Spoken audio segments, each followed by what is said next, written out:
I pledge allegiance to the flag of the United States of America and to the republic for which it stands, one nation, under God, indivisible, with liberty and justice for all.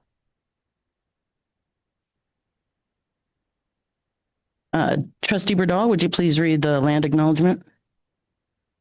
The Pacifica School District acknowledges that we gather on the unceded ancestral homes of the Ramaytush Ohlone people.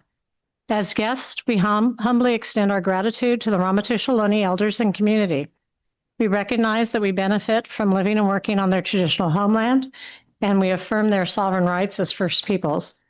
As the original stewards of this land, the Ramaytush Ohlone understand the interconnectedness of all things and the importance of maintaining harmony with nature. Likewise, Pacifica School District commits to teaching our school community how to be responsible stewards of this land.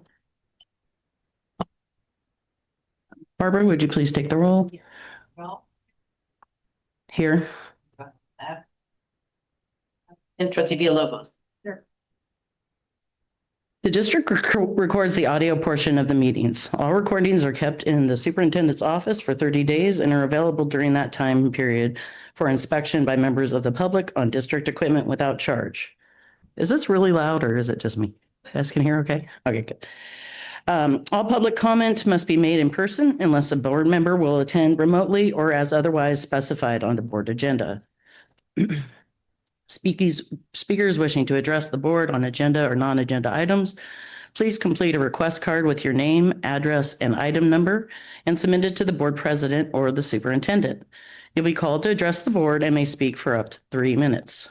Please note, the public is welcome to provide comment to the board. Remarks are limited to 3 minutes unless extended or limited by vote of the board. A maximum of 20 minutes unless extended by the board is allocated for each subject discussed. The Brown Act open meeting regulations under which the board must operate do not allow board members to comment on non-agenda items or information you may bring up that is not on the agenda. Additionally, no action can be taken. However, the board may give direction to the staff following a comment.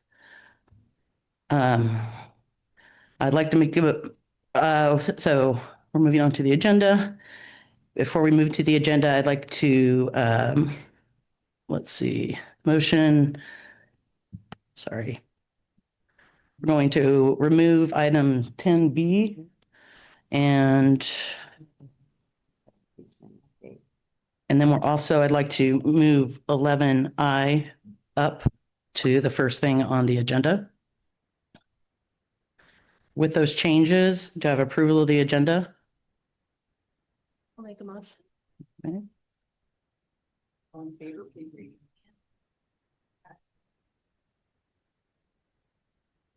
The board took no reportable action in any closed session item.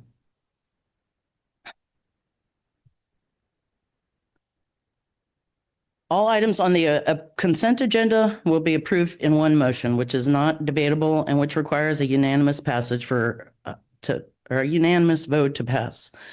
If any members of the board, the superintendent, or the public so request, any item shall be removed from this section and placed in the regular order of business following approval of the consent agenda. With that, I'd like to pull item number 2026-188. And with that item pulled, and actually I'd like to table it till later meeting, if we could. To March. Yep. I'm sorry, take it for later in the meeting. To a later meeting, not today. That is in the consent agenda, item 2026-188. We are going to remove and table to a later date. Oh. Letters 8E. No. Portion of AE, the consent agenda. Are there any questions? Yeah. You don't have it. Oh, sorry. It's but she clarified it's 8E starts off. Yeah, it's a portion of item 8. Okay. Yeah, they're good. Okay. Do I have a motion to approve the consent agenda? I have a second.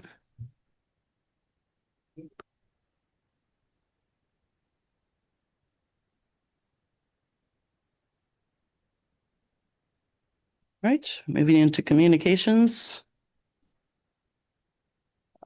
First communication from LCA.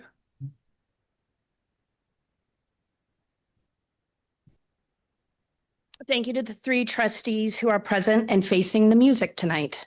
It's unfortunate a full board is not present to be here for the very important issues we are up against. Lots has happened since the last board meeting on January 21st. Fortunately, as president of LSEA, I do not have a time limit when I speak for our members at the podium. So this might be a little long. Over the past year, we've heard from many Pacificans with the rally cry of, "We weren't paying attention, but now we are." I really hope this holds true and people are listening. Pacificans, we need you to be engaged and vocal for all our students. The state of the district at this moment is concerning. Some of what I say tonight may be repeat for our trustees, but it wouldn't hurt for any of you to hear it again while I share this information with the Pacificans now listening. I'll start with negotiations. On January 28th, we had a fruitless negotiation session with the district. We had another session on February 2nd, and it did feel like Groundhog Day. Another frustrating day at the bargaining table where LSEA was prepared to actively work on compensation, safety, hours, and class size, and the district came with nothing. The district team was not authorized by either the interim superintendent or the board to move forward on anything with LSEA. After a motionless morning, we had a frank conversation with the district team about what the next steps would be and could be for our union. This had been the third consecutive meeting where they either canceled or were unauthorized to bargain. This constitutes bad faith bargaining under EERA, Educational Employment Relations Act. This means LSEA could file unfair labor practice. An unfair labor practice would begin with LSEA filing paperwork against the district with PERB, the Public Employment Relations Board, after which we will go to mediation, fact-finding, and possible strike. Fortunately, the district agreed to another date at the table, and we meet next week. Trustees and Superintendent Bowman, please ensure the district team has the authority to bargain. In case you don't, and they are not ready, we are. Members of our bargaining team met at CTA last week to prepare the unfair labor practice paperwork with CTA Legal. Next week, we will have it in hand.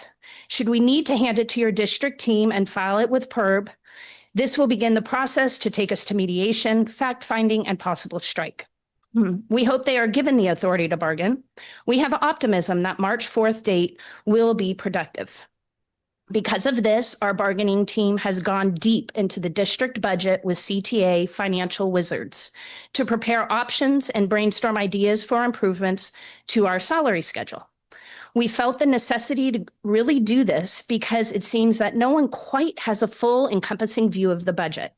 We ask questions and often get blank looks and the occasional follow-up with answers. Blank looks are concerning. Follow-up is greatly appreciated. On Thursday, February 5th, we had our first district budget collaborative. Presented to us were all the unplanned expenses facing our district, and it felt as though the administration was trying to portray their missteps as our burdens to bear. The $500,000 overspend on admin salaries is not our problem. Legal fees, not us. Unpaid bills, also not us. However, the district over-budgeted certificated salaries. This should be appropriated to us. Let's also not forget Measure EE passed by Pacifica voters in November 2025 to improve certificated and classified compensation. Part of the whole co-location and restructuring plan was this exact money would be up and available for us. We knew this money would begin coming to the district January 2026. No one in PSD seems capable to tell us the amount that our district received.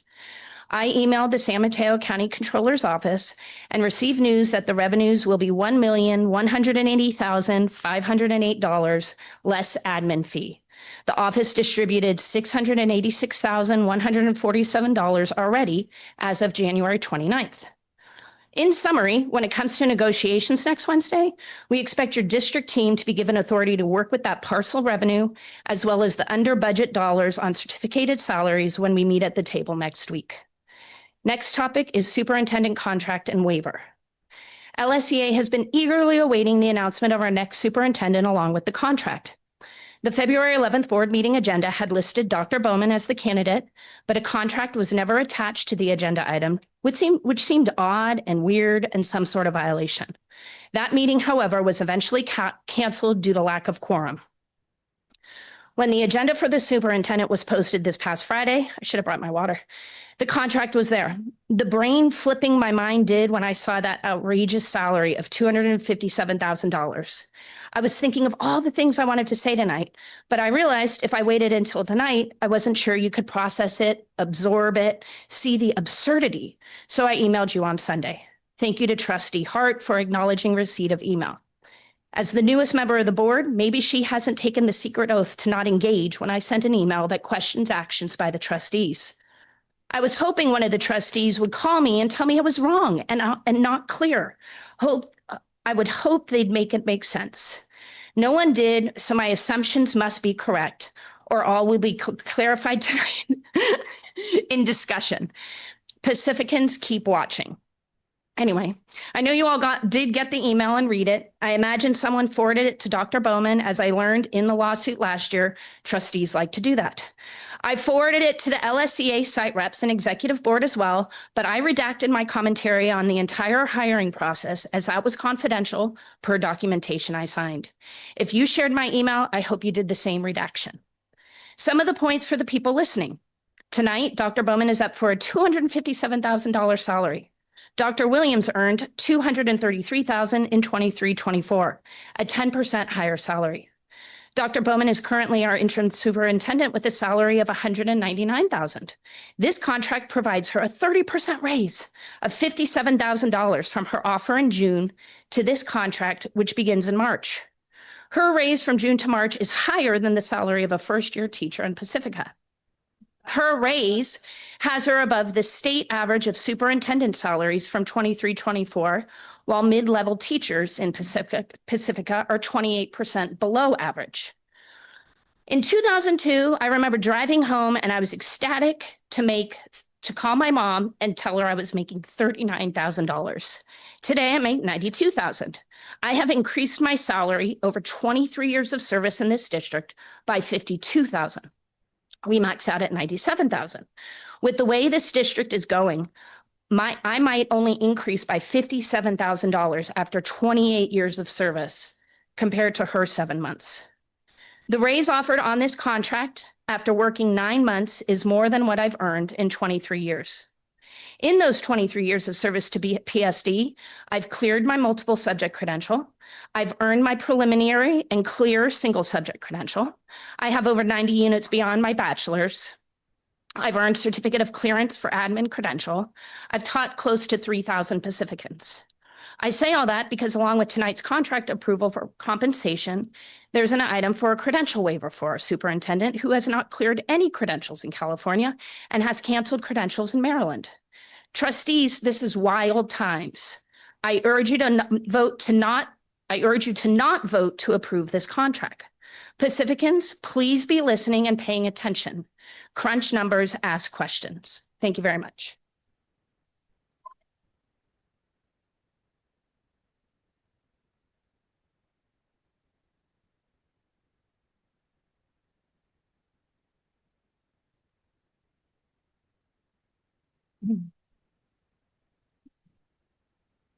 Good evening, trustees. We are here tonight disappointed. The proposed cuts make one thing painfully clear. These negotiations have not been happening in good faith. There is no real intent to compensate us fairly. Instead, the intent appears to be to take away our benefits, reduce our pensions, and drastically cut our health coverage. We have said this before, and we will keep saying it. You cannot fix the budget on the backs of classified staff. It is offensive. We are already amongst the very lowest paid classified employees in San Mateo County. Now you are proposing to cut jobs or reduce hours while the workload remains exactly the same. How does that make sense? Fewer people, fewer hours, same expectations. That is not efficiency. That is not sustainable. You know what would make sense. Stop creating or filling additional certificated management positions. Stop approving raises at the top while asking those at the bottom to sacrifice more. We have to fight at the bargaining table for modest, hard-won increases just to keep up with the cost of living. Meanwhile, our superintendent is paid above the state average without holding the required credential, and cabinet-level management, classified management, and confidential job descriptions are being revised with built-in salary increases. There are at least 19 certificated management positions, 4 added just this year. Many of these appear to double up on roles that historically required only one person. All current positions are interim, yet the pay rate is on the high end.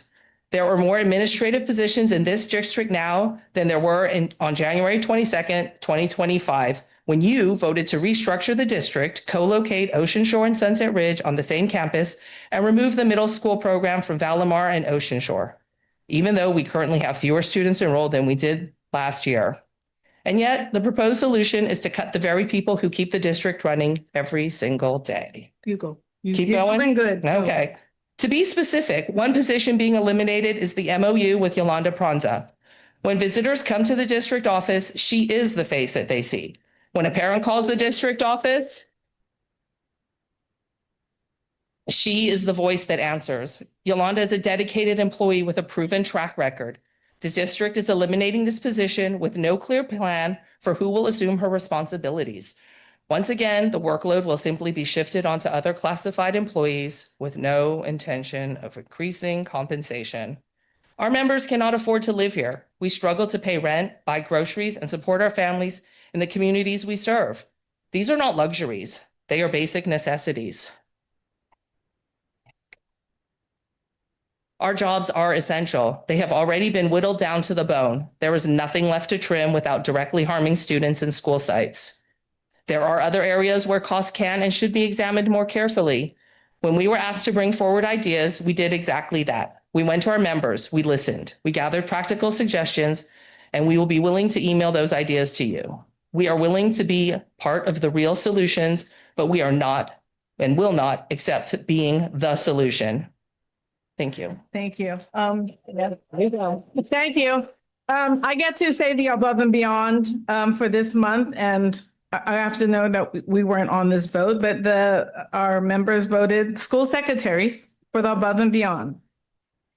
The school secretaries are the face of the school. They greet families, answer the phones, tend to the boo-boos. They tackle all tasks with enthusiasm. We solve all of the students, staff, and parent issues. Union proud, union strong.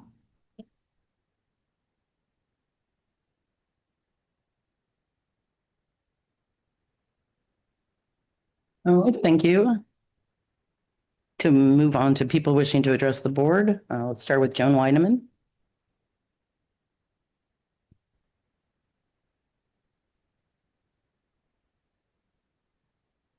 Joan Weineman, I'm a Valimar resident.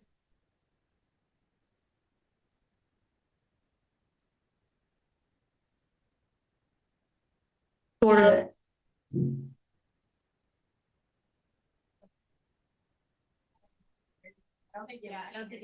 Okay.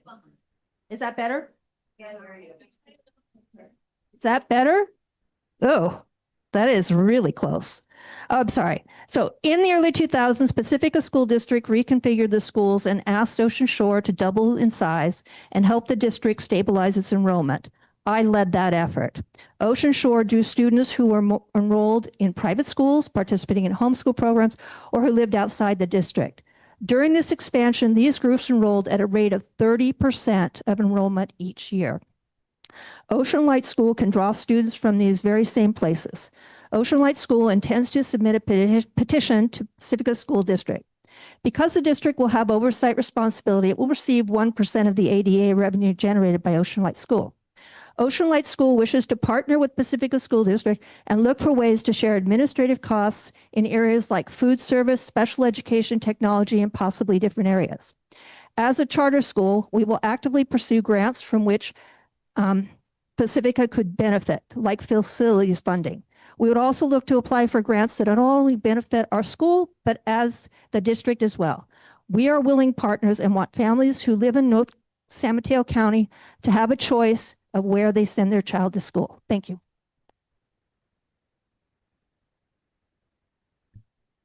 All right. Shiani Ganguly.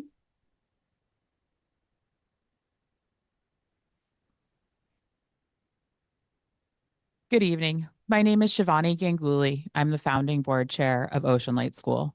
I want to begin by acknowledging that this has been an extraordinarily difficult year for the Pacifica School District. Leadership transitions, enrollment challenges, and community division are not easy to navigate. We recognize that responsibility and we respect it. Lead petitioner Li Ling Ping and I brought this sentiment to a meeting on January 23rd with district leadership, including Dr. Bowman, Ms. Ladd, and Dr. Torres. The meeting was constructive. The tone was professional, collaborative, and solutions-oriented. We left with the understanding that there was openness to exploring a district-authorized charter model. We believed there was a path forward worth working on together. Following that initial discussion, we sent a detailed follow-up outlining several areas for further exploration. We requested financial and facilities data so we could model realistic scenarios grounded in the district's actual constraints. We were transparent about grant deadlines and staffing deadlines. Our intention was not to pressure the district, but to be clear about the operational realities if we were to pursue something jointly.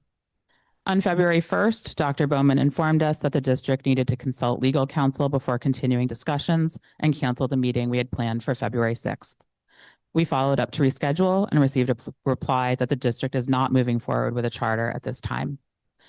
We replied, emphasizing that our focus is on setting up a charter school that brings TK to 8 project-based experiential environmental education to the students of Pacifica and to surrounding districts. Today, we finally received a response to schedule a follow-up meeting between our team, Dr. Bowman and her team, and our respective councils. That is currently being scheduled. And we hope that the discussion will be constructive as our earlier discussion was. However, I do want to clarify 2 additional things. First, in our earlier meeting, on February 4th in a town hall meeting, Dr. Bowman and her team told a group of parents and community members that the district was in talks with us as Ocean Light. At that time, we were seeking clarity about whether those talks would even continue. And this matters. Public characterization of this process matters. If we are going to maintain trust, we need shared, aligned communication. We request coordination of external messaging and reiterate that tonight. Second, our intent has been consistent from the beginning. We are seeking to preserve a model that families have clearly demonstrated that they value. They are leaving the district because this model is no longer available here. We do believe that there is a viable pathway for a district authorized charter that preserves ADA, stabilizes enrollment, and attracts families from outside Pacifica. And we believe that that can be structured in a way that benefits the district financially. We are not attempting to bypass your process. We are not attempting to undermine the district or the board. We are asking if there is room for collaboration that strengthens public education in Pacifica. Thank you. All right. Next, we've got Francis Simmons.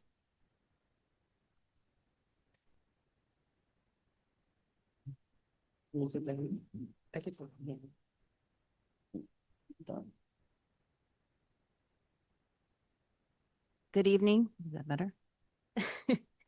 My name is Frances Simmons, and I am the LMT at Ingrid B. Lacey Middle School. I stand here today alongside all of our district LMTs and even a past LMT for the PSD school district. We are here in support of our colleagues, our fellow classified employees who add immeasurable value to our school communities and whose positions we cannot afford to lose. We are also here to address the very real possibility of the dissolution of our treasured PSD library program in the near future. Eliminating our positions would not simply reduce staffing, it would reduce student access to books and guided reading support, safe and inclusive spaces during lunch and unstructured times, clubs and programs that build belonging and leadership, instructional and technological support for students and teachers. Children need spaces where they feel seen, supported, and valued. Our libraries serve that role. The LMT position represents far more than a budget line. It represents daily relationships, literacy growth, student belonging, and meaningful community connection. When you invest in library programs, you invest in students, not just academically, but socially and emotionally. We urge you to consider the lasting impact this decision will have on our students and our school communities. Our libraries are not extras, they are essential. Thank you for listening to us today.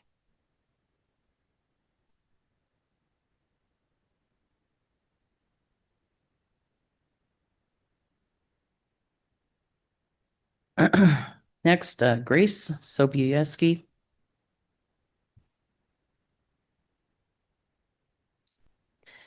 I'm deeply concerned by the proposal to increase Superintendent Bowman's salary all the way up to $257,000. This figure is significantly higher than comparable neighboring districts of similar size, and it sends the wrong message at a time when our community has been asked to make repeated sacrifices in the name of fiscal responsibility. Over the past year, we've experienced school reconfigurations that were presented as necessary cost-saving measures that would eliminate an administrative position here at Ocean Shore and reduce facility expenses. How are 3 new vice principal positions added this year to Ocean Shore, Cabrillo, and IBL while we claim we are in crisis?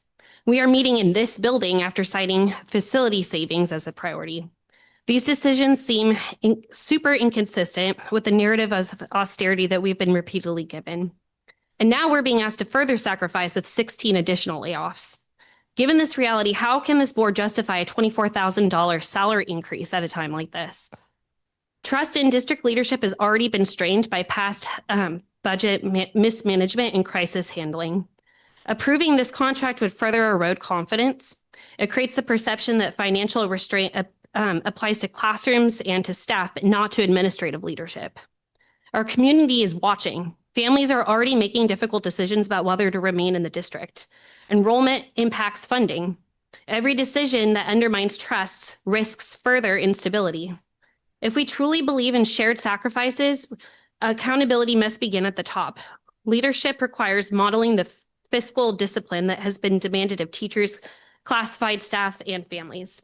This proposal does not reflect that discipline. I urge the board to reconsider this contract and vote no. Remember that there's an election coming up this year, and we are watching. Thank you. Thank you. Next, Maria Jackson. Oh, actually, are you wanting to speak on 11A or? I meant to speak on the proposal for the superintendent. Okay, so actually I'm gonna push you back to the action item. Sorry, Maria. All right, Morgan Weibel.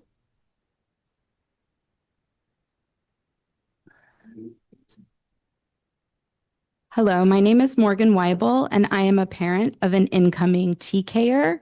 I came here today wanting to talk to you about what the situation with the TK classrooms has left 30 of us families in lurch without any placement. And boy, have I gotten an education on what else the district is dealing with at this point. And I just want to express that, in any given lottery, there are winners and losers. And I understand that we're all not going to feel like we got our first choice.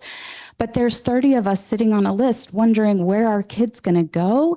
And now we're hearing about cuts to labor of the teachers.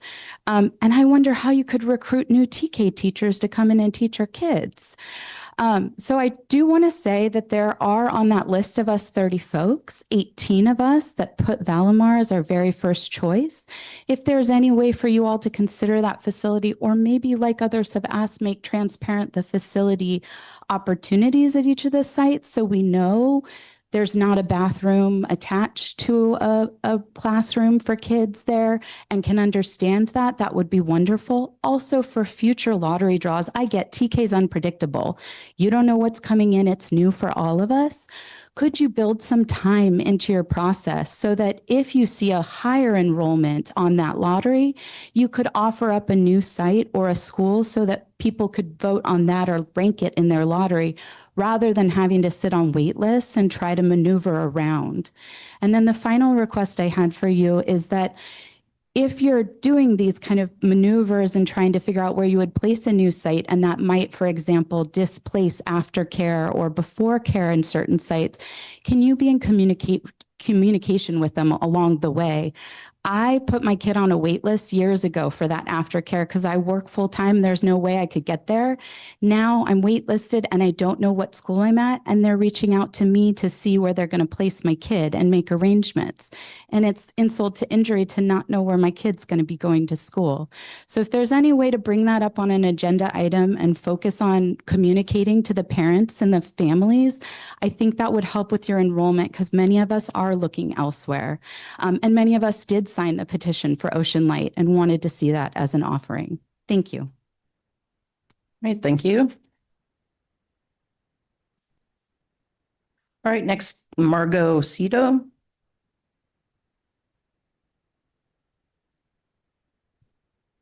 Testing. Sorry. Good evening, board. My name is Margot Cito. I'm a resident of Sharp Park, and I'm also a parent of a child, one of the 30 kids who have been temporarily placed at Sunset Ridge, even though there's not really a facility that's, really existing for them right now. I wanted to reiterate a lot of Morgan's points. Since there is talk about forming a new TK class, we do not know yet where it's going to be. Just if you look at the numbers of the lottery results, 18 of the 30 kids on that list ranked Valamar as number one. That's 60% of the wait list. And that doesn't even count all the other families who have been placed there. Valamar had the highest number of requests and the biggest wait list out of all the schools. I did tour all the schools and they are all fantastic. They all have their own vibe. But I want to say part of it is, I think, with the closure of Ocean Shore's original campus, a lot of families who were looking originally to go to Ocean Shore have now directed our attentions toward Valamar. And so I think it just makes the most sense to at least consider opening up at least one TK class there. This is an incoming generation of new PSD parents, and this is a chance to really, we don't know a lot, we're very naive. So this is a chance to start off things on the right foot and to help us feel like we're partners with you and that you listen to parents. And I think, if you do open at least one class at Valamar, you're going to have more families who enroll in the district. That's more funding for the schools. It's more parent contributions toward PTO fundraising and PEF fundraising, which would benefit all the schools, not just potentially Valamar. If there needs to be two ticket classes, if all 30 of us stay on this list, you could do one at Valamar and one at another campus, depending on what the need is or what makes the most sense. And I'm here also representing many other parents who wanted to be here to express the same thing tonight. So that's for now. And I thank you for your time. Thank you. All right, next is Dustin Panicle. Sorry. Thank you. Good evening. I stood at this podium several months ago to remind the board.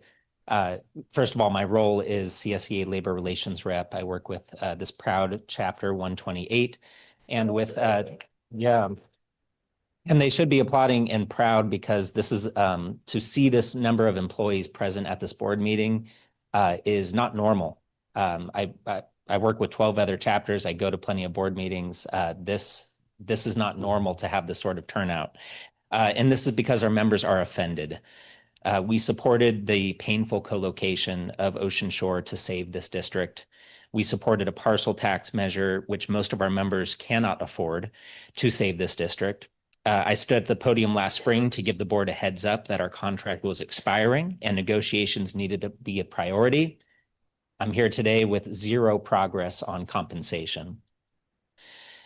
We're here nearly a year later, no counter proposal from the district on salary. Instead, we've received notice of position eliminations, reductions of hours, and suggestions that we dismantle the health benefits that for many of our members are the only reason they are able to justify financially working for this district.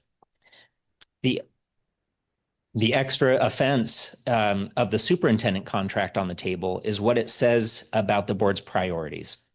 Paying a regionally competitive salary for district leaders seems to be essential, but the workers who make these schools run, who feed the kids, who teach the kids, who keep them safe and educated, apparently that can wait indefinitely to even discuss compensation.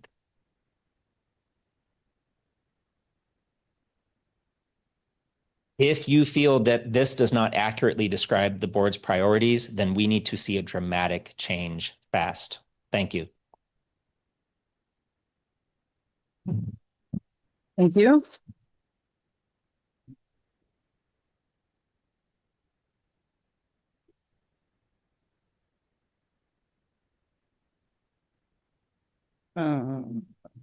Elizabeth D. Martini.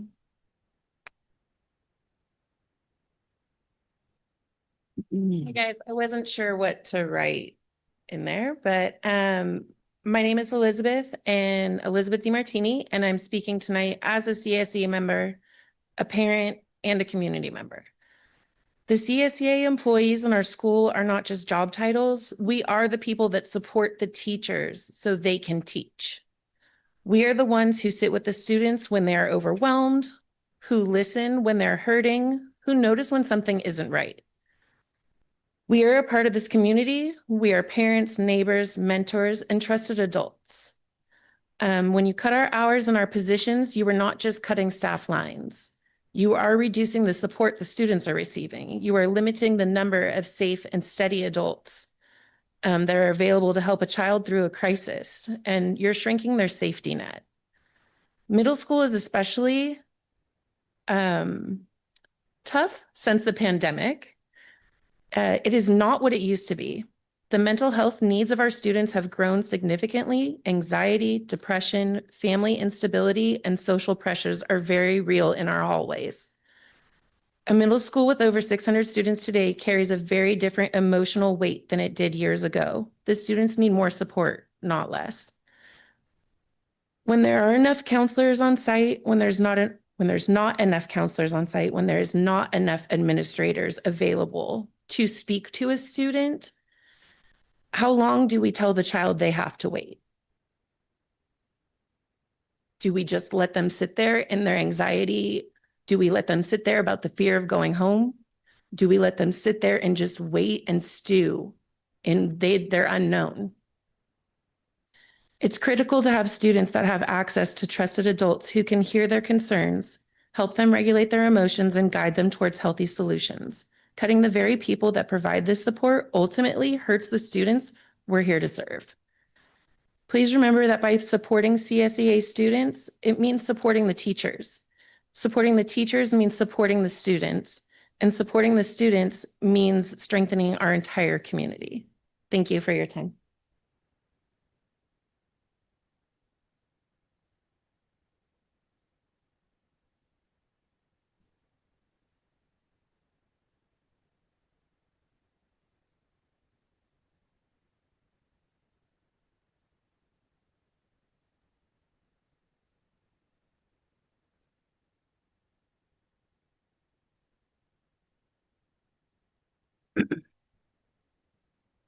Okay, thank you.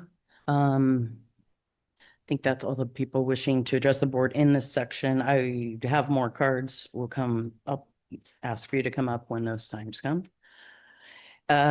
Board Superintendent Correspondence and Communication. Someone like to start? Not so much since the last meeting, because the week of that was President's Week, but I attended several workforce housing meetings and also walked the demolition site. And right before this meeting was at the beach walk in honor of Tony Corton. I received a lot of correspondence. One letter was from Mary Bier. And the Daly City Youth Health Center provides innovative, comprehensive, and accessible counseling for families and students. And they are going to be changing the name and relaunching. And it will be March 17th from 5 to 7 p.m. We also received notice that Marco Chavez has been appointed the county superintendent. This one's really important. San Mateo County Department of Education now has a equitable school funding task force. Senator Becker has been advocating for the lowest funded schools. And in those meetings, we talk about ADA, possibly changing the funding formula so it's more equitable. As we know that our school district doesn't have the same programming that a district with a lot of money has, and that's definitely inequitable. So once that information comes out, I'll report it out again.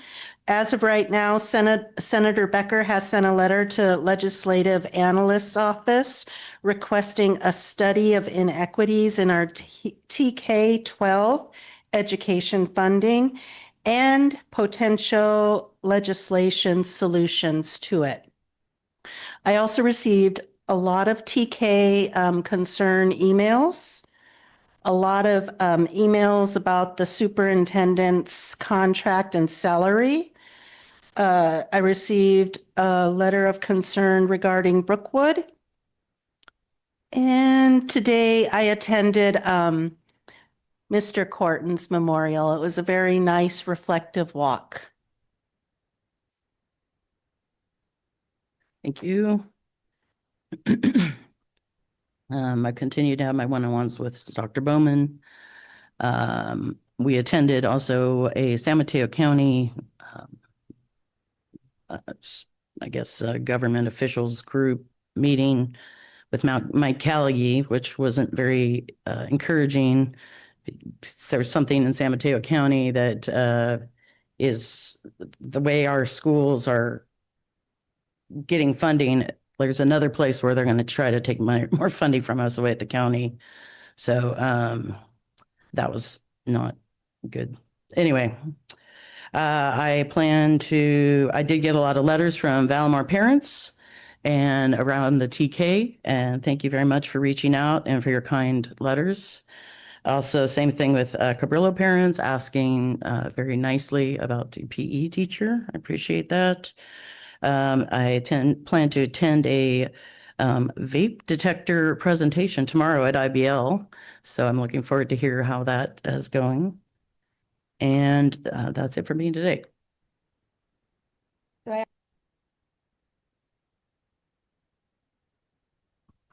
I also went to the San Mateo debriefing on the vehicle fees, which you had mentioned about funding for schools.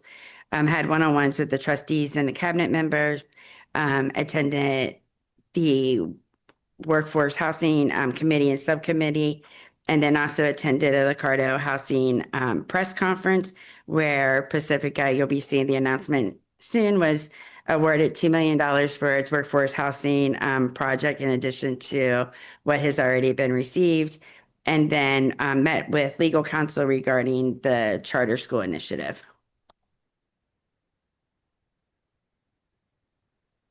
Right, thank you.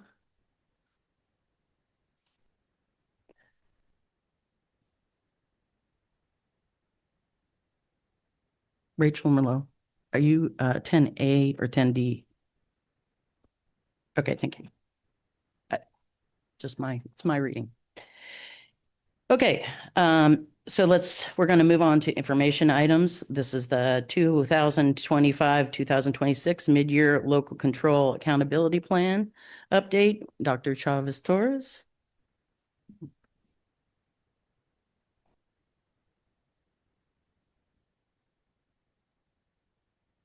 Thank you, Joey. All right. Good evening, Board President Brocchini, Interim Superintendent Dr. Bowman, and members of the board. Tonight, we're sharing the Midyear LCAP update. I want to note that the complete 38 slide deck and the full 22-page technical report are included in your board packet for a deeper dive into our metrics and expenditures. To respect our time tonight, I will be moving quickly through the initial data to focus on a few critical highlights regarding our progress in our areas for growth. The purpose of this mid-year report is transparency. We are here to share what the data is telling us halfway through the year, to elevate the voices of our educational partners, and to begin identifying the priorities that will shape our 26-27 LCAP. Our commitment remains rooted in continuous improvement and partnership. Our LCAP is more than a compliance document. It is our district promise. It serves as our roadmap to ensure equity, high-quality learning, and safe, welcoming schools. Ultimately, every dollar spent and every action taken is about the student experience and their future success. Looking at our academic indicators, early literacy and math benchmarks show steady progress. On the attendance front, while overall rates remain strong, chronic absenteeism is a trend we continue to monitor closely. For context, our district currently serves 2,532 students across 6 schools, with nearly 19% of our population identified as socioeconomically disadvantaged. We are going to go to slide 11.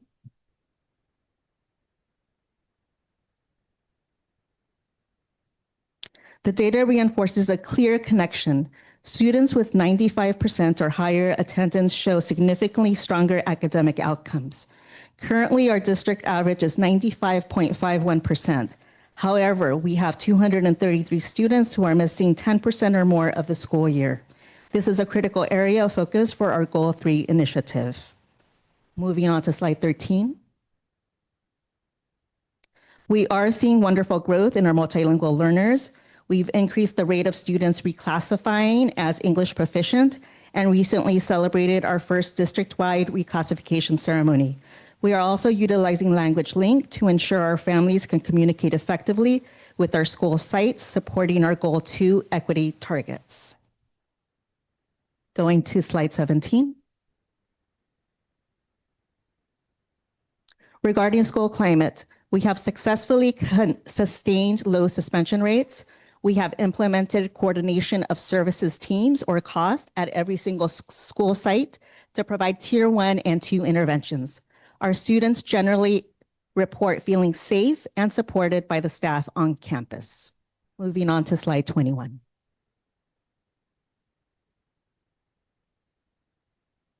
A core part of the LCAP is listening. This year, we've gathered input from families, staff, and students through panorama surveys and reflection discussions. We are committed to a listen-first approach before moving into the implementation phase of our improvements. Moving to slide 28.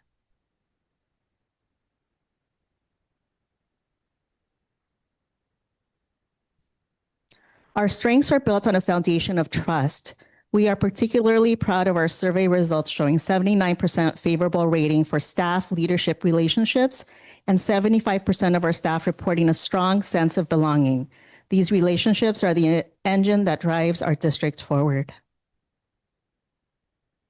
Early literacy remains our top instructional priority. Through the District Comprehensive Literacy Action Plan and DIBEL screening, we are catching needs early. Programs like the Big Lift and Seeds of Learning in our TK classrooms are ensuring our youngest learners have the foundation they need for lifelong success. Moving to slide 34.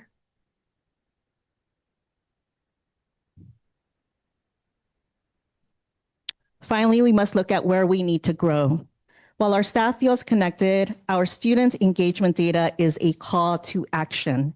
At 22% favorable for engagement, we are in the 10th percentile nationally. Our students and families are asking for more meaningful learning and a stronger sense of connection, particularly in grades 6 through 8. We hear this clearly, and it will be a primary focus for our planning moving into the next school year.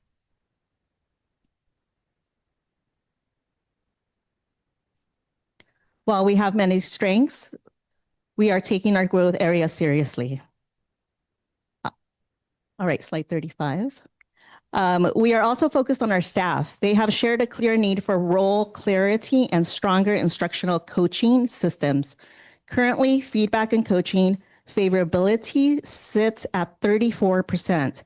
We know that supporting our educators is essential to supporting our students. And this will be a major pillar as we move into the 26-27 planning cycle. Moving to slide 37. In closing, we can assure the board that the LCAP is being implemented as planned. Our mid-year learning is already shaping the priorities for next year, including strengthening literacy, improving communication clarity, and deepening inclusive school climates.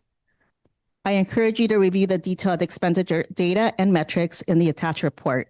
Thank you for your leadership, and I'm happy to answer any questions. All right, any questions? Okay. Hi, Carla.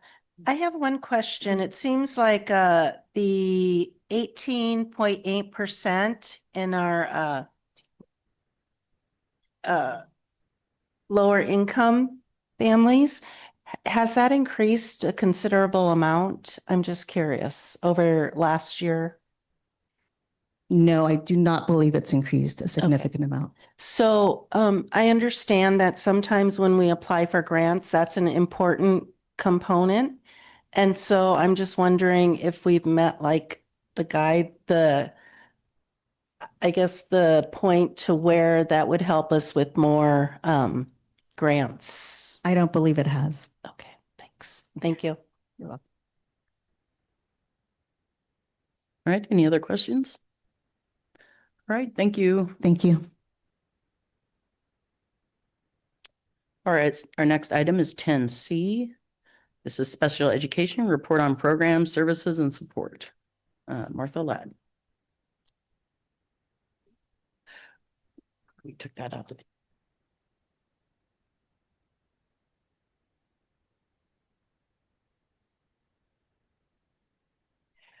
Good evening. Board President, trustees, Dr. Bowman. I'm here tonight to give you a report on special education.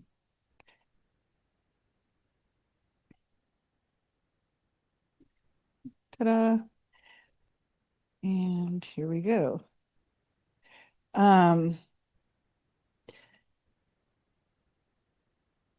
Okay, the report tonight will cover an overview of special education, a look at our special education data, an update on our program changes from last year, compliance improvement monitoring. Special education is looked at by the state and federal agencies extensively, so an update on how we're doing from that perspective, and opportunities in the new year. I always like to start out a report on special education, talking about eligibility for services and support. It's a three-pronged process to for a student to be eligible for special education support. And this starts with that we provide assessment. And for a student to receive special education services in an IEP, an individual education plan, they must meet all three of the prongs noted here. They must have a disability that's noted in the IDEA in one of these 13 particular disability categories. And that disability must adversely affect educational performance. So much so that number 3, it requires a specialized program and support, which cannot be provided through adaptations in general education. So specifically, we are providing assessment to determine eligibility for special education services. Our school-based assessments do not make medical diagnoses. This is an important distinction, that while a child may have a medical diagnosis, that medical diagnosis may not mean that a child is eligible or requires special education services to access their general education.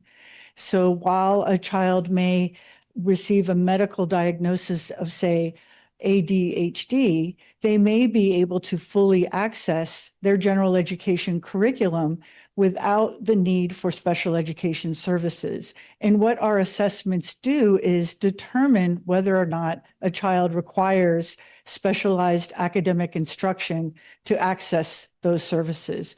we are not determining whether or not a child has a disability, but if that disability, they have a disability to such a degree that they require services. It seems like nuance, but it is important nuance for providing services to children. Once a child is found eligible for special education support, we develop individual education plans, and the district can provide an array of services to meet the needs of our students, to provide greater access to general education with independence and autonomy. Pacifica School District has ed specialists who serve students with mild, moderate to extensive support needs. We have fully articulated special day programs in TK through 8th grade, specializing in autism, intellectual disability, multiple disability, and intensive communication support. And we also provide special education services to our pre-K students, children who are 3 years old.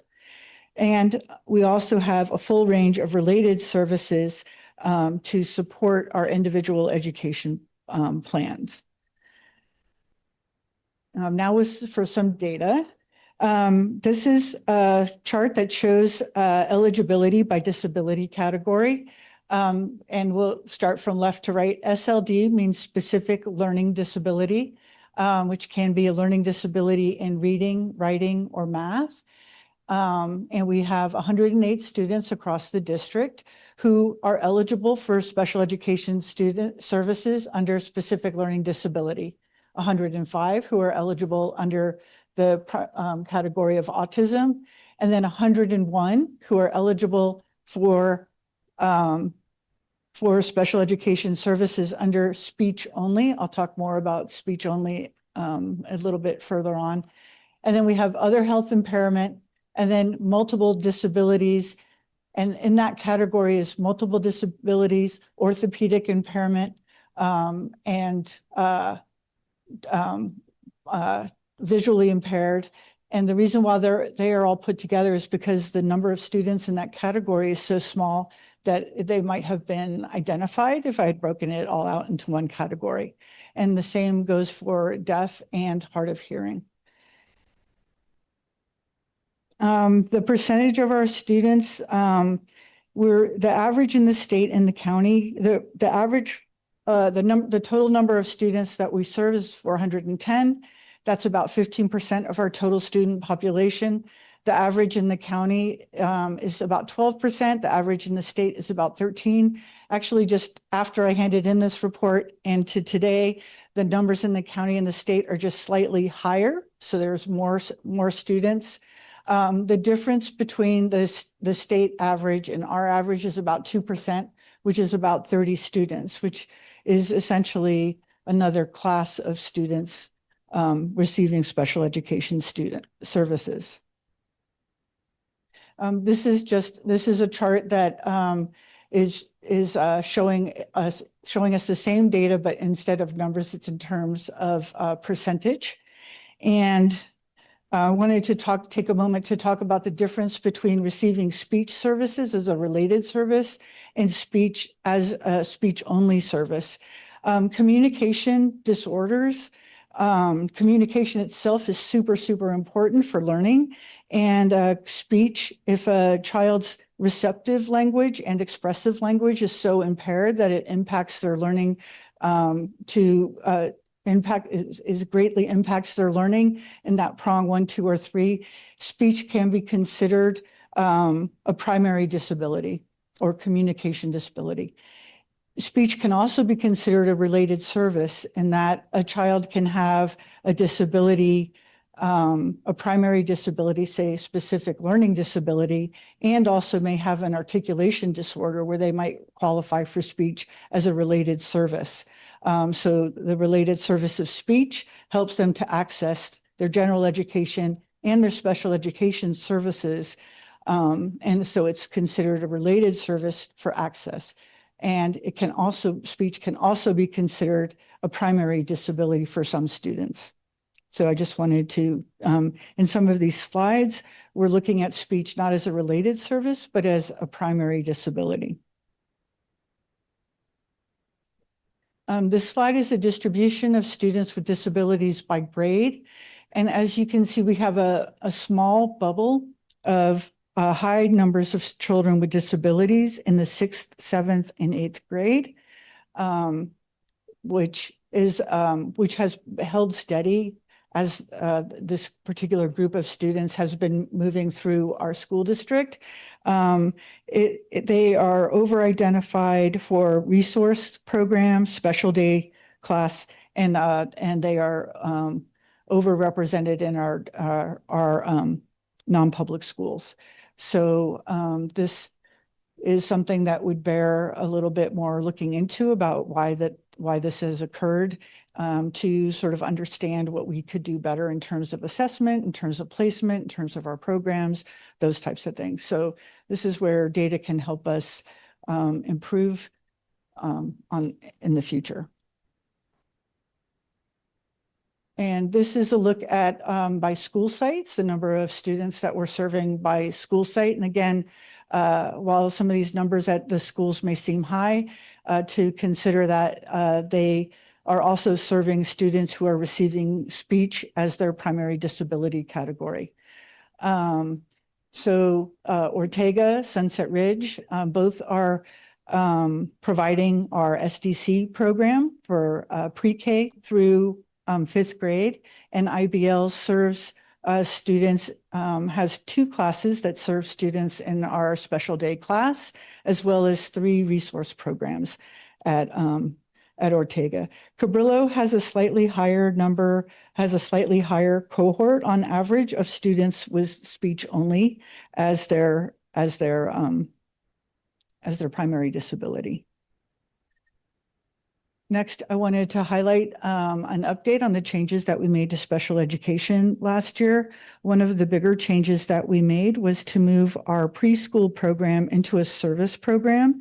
I want to give a shout out to Carrie Trainer and Megan Richards. They've done amazing work in introducing families to our new programming model. Students are doing well. The class ratios are favorable for intensive support in the students' area of need. And the students will move on to either a pre-K4 model, which will continue with the pre-K3 model, or they'll move on to TK, which is a longer day for the students. And the determination of which model students will move on to is determined by the IEP team.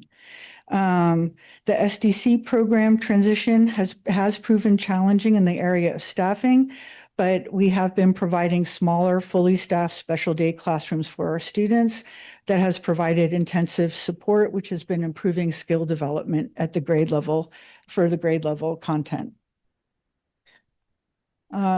Other areas that we've been working to improve on is to increase the recruitment and hiring of paraeducators in the district to reduce the cost of non-public agency hires. And we also have been intensifying our work and doing caseload analysis for each related service to ensure that we do sort of staffing to enrollment for caseload. And we do this every trimester to make sure that we're not overstaffing for our related services as well. We're also starting to roll out the San Mateo County Office of Education has developed a new policy for independence and access, which is previously our special circumstance instructional assistance, which is commonly called a SKIA or a 101 para. And I've been working with Hannah Jara and Maricela Garcia Placia on the implementation of that policy, which I'm happy to say Pacifica School District was actually out a little ahead of the game in terms of some of the bigger policy initiatives in that policy, which include FADE plans for children who have one-to-one assistance. So these changes have been very successful, even in their first year of implementation. And this slide is showing some of the percentage changes in cost in contracted services from last year to this year. So in ed specialists, We have not been able to decrease the cost in our use of ed specialists from last year to this year. In fact, it has increased by about 12%. We had 2 district ed specialists that left mid-year, and those 2 ed specialists were replaced with contracted ed specialists. Our paras, though, is where we really have made our biggest impact with a decrease in contracted paras of 41%. And so that's a 41% increase in district hired paras. And occupational therapy, we had had 4 contracted occupational therapists. We now contract with 2. In physical therapy, if there's a 1% increase, that 1% increases increase in, we basically have 1 FTE for physical therapy. That's basically an increase in the cost of 1 FTE. In speech and language, we've decreased by 15%. And in our mental health, educationally related mental health support services, there's not been an increase. So total average decrease in contracted spending has been 15% or $778,000. So we had a good year from that last year to this year in meeting that goal. Other opportunities this year. Special education has many different levels of compliance monitoring. One of those things is maintenance of effort. These are things that you probably don't hear about in special education, but we have to manage our special education budget to ensure that district spending levels remain consistent year over year in special education. This is to prevent budget cuts from resting on the shoulders of children with disabilities. Every year, we receive an annual determination letter to ensure that specific ethnic, racial, or linguistic groups are not overrepresented or underrepresented in special education services, restrictive placements, or disciplinary actions. So this is to ensure that, basically what it says, that we're not over-identifying children in certain categories for special ed or not providing them access to special education. Then there's compliance monitoring and improvement monitoring. There are several data indicators that are monitored and tracked. And when targets are not met, districts convene committees and determine root causes and develop plans to address those areas identified for improvement. These next slides will just go over how we're doing in all of those areas. The district special education expenses increased substantially since the 2021 school year. And bringing down those expenses requires strict adherence to maintenance of effort. We can't just cut the special education budget unless we meet maintenance of effort tests. And so we need to manage district programming to decrease costs in line with maintenance of effort. Improvement of district programming has decreased the cost to meet maintenance of effort tests. We've had an adherence to the independence and access framework and have increased access to least restrictive environment for students and decreased costs to meet maintenance of effort tests. Training and development and implementation of IEPs has led to improvements in deliveries of services, and management of related service caseloads has resulted in meeting maintenance of efforts tests, which means that the decrease of $778,000, if we didn't meet these tests, we would be fined for cutting special ed and not meeting maintenance of effort tests. So we were able to make those decreases and meet our maintenance of effort tests. So reducing special education budgets is slow going, but is definitely possible. Ongoing work is continued recruitment of district ed specialists and paraprofessionals and the development of multi-tiered systems of support as a pre-referral support for students and prevention work. Disproportionality and compliance monitor. Pacifica, just a couple of weeks ago, received their annual determination letter, and Pacifica is not disproportionate or significantly disproportionate in any category. We are not overrepresenting or underrepresenting any racial category for discipline, special education, or placement in a least restrictive environment. But we are level 2 targeted for performance in math and English, and we are targeted for late IEPs and timeline compliance. And we are targeted for least restrictive environment in preschool, which I think will be taken care of with our new preschool program. The next steps, the district has a team that started work on root cause analysis for each indicator. We're working with the San Mateo SELPA to provide, that's providing resources and assistance in developing the plan. And some of the indicators may be through logistical changes. So we may just have to like fill out our SACE forms differently in order to address some of these changes. And early analysis indicates that recent changes to programming will address some of the other target areas, and some indicators may result in changes to our systems. This is just a visual reminder about special education, that it's a service and not a place, and that all of our children are general education students. Do you have any questions?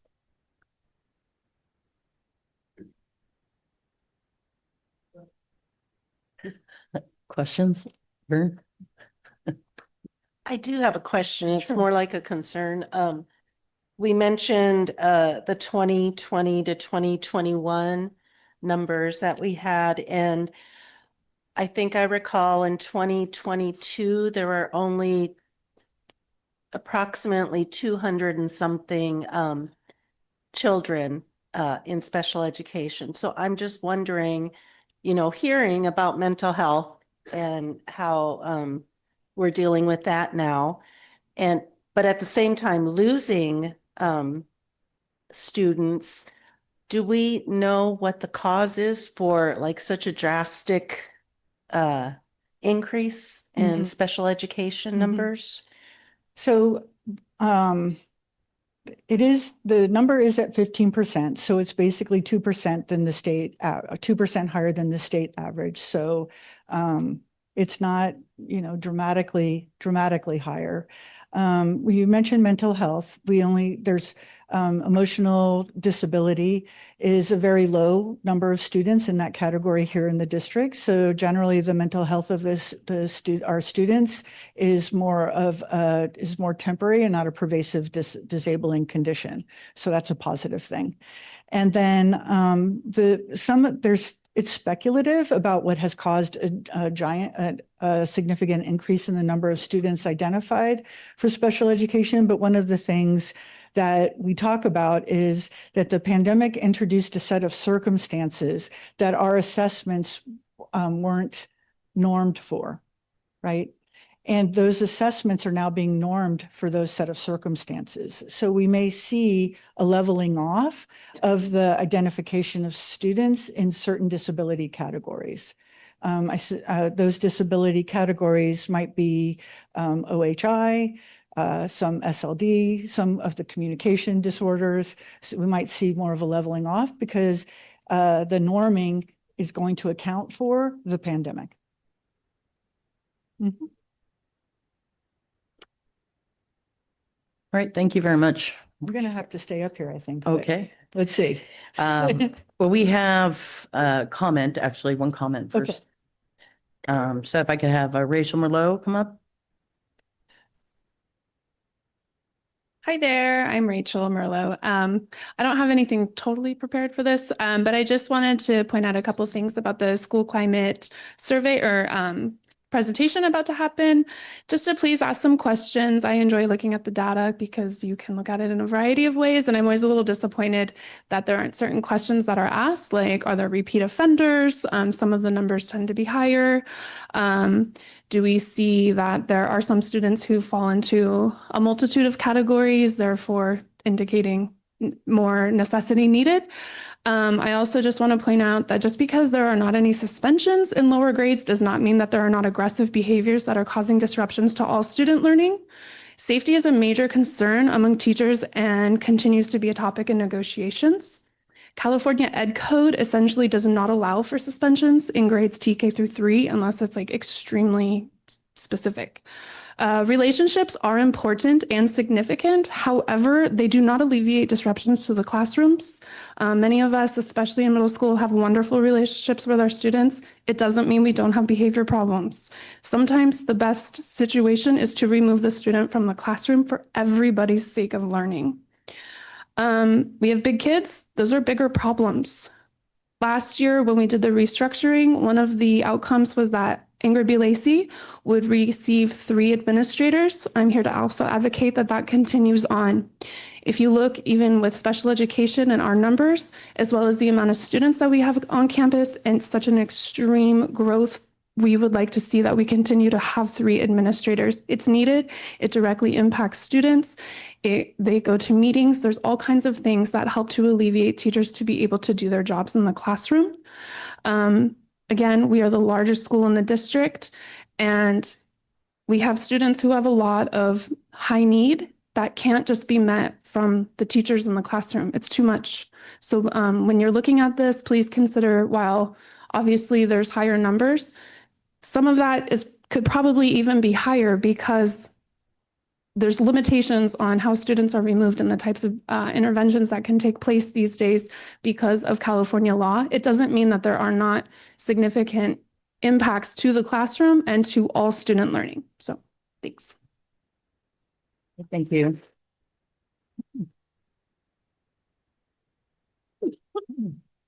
All right, Martha, if you can tell our next topic, school climate. Okay. Next up, a school climate report.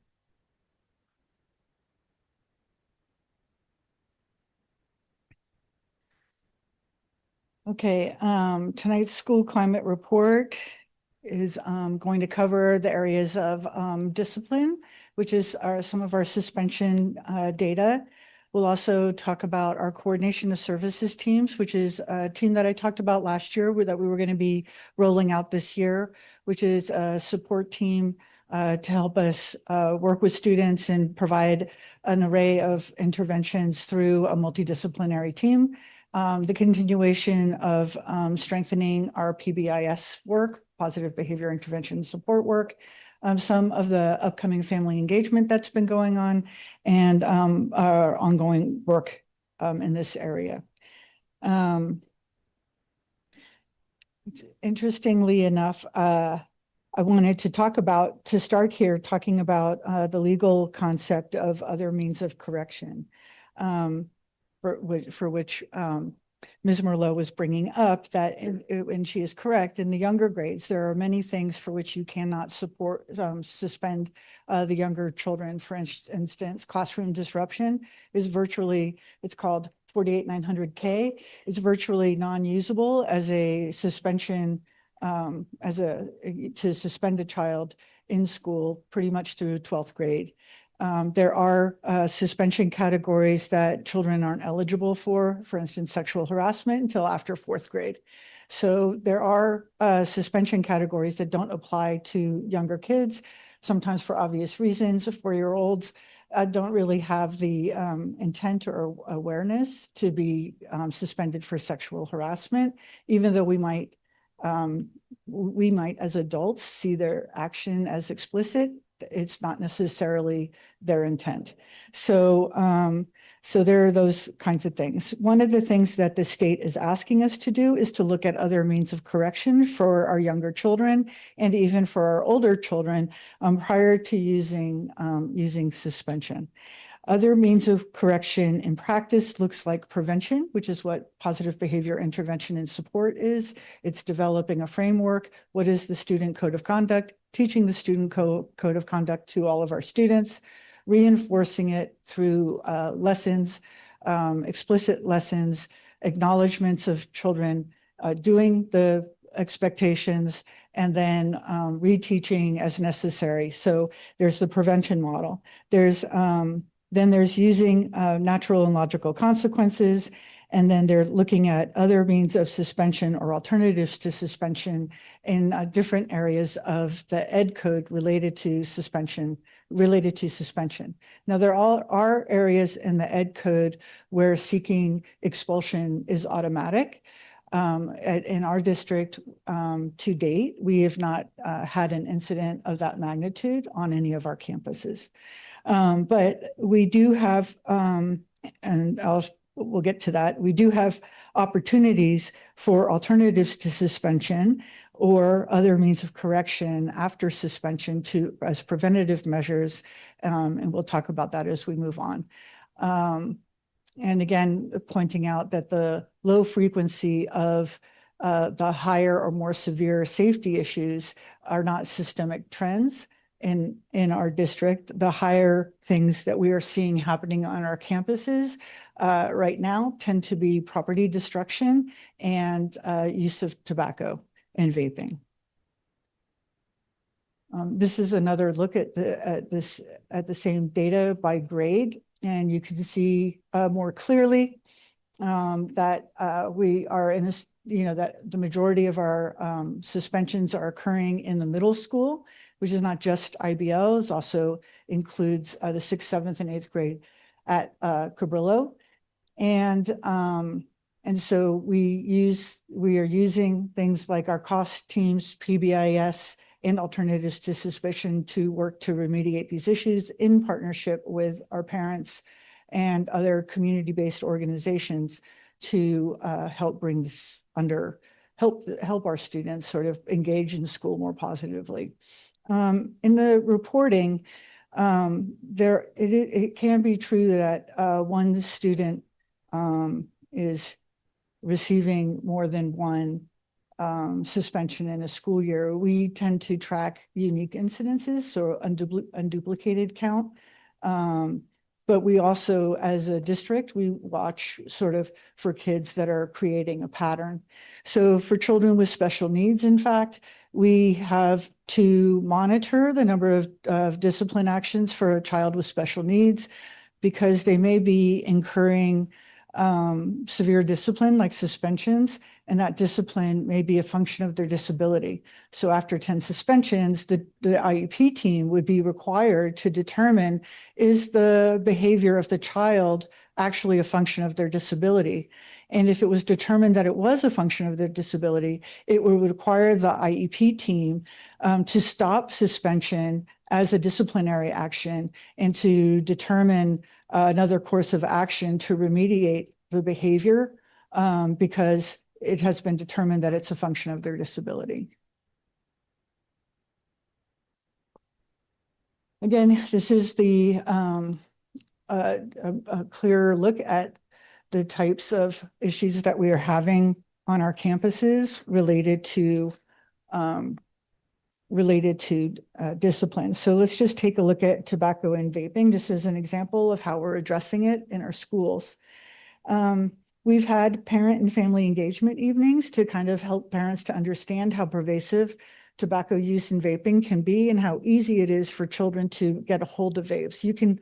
Children can go online and order vapes and have them mailed to them through Instagram, right? So it's very hard for parents to monitor that necessarily.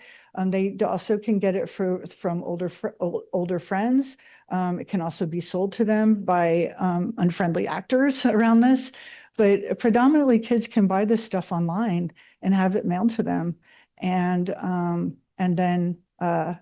so parents can be unaware of how kids can get a hold of these devices, especially vaping, which is actually very difficult to detect. The smell is much different than, say, tobacco smoke.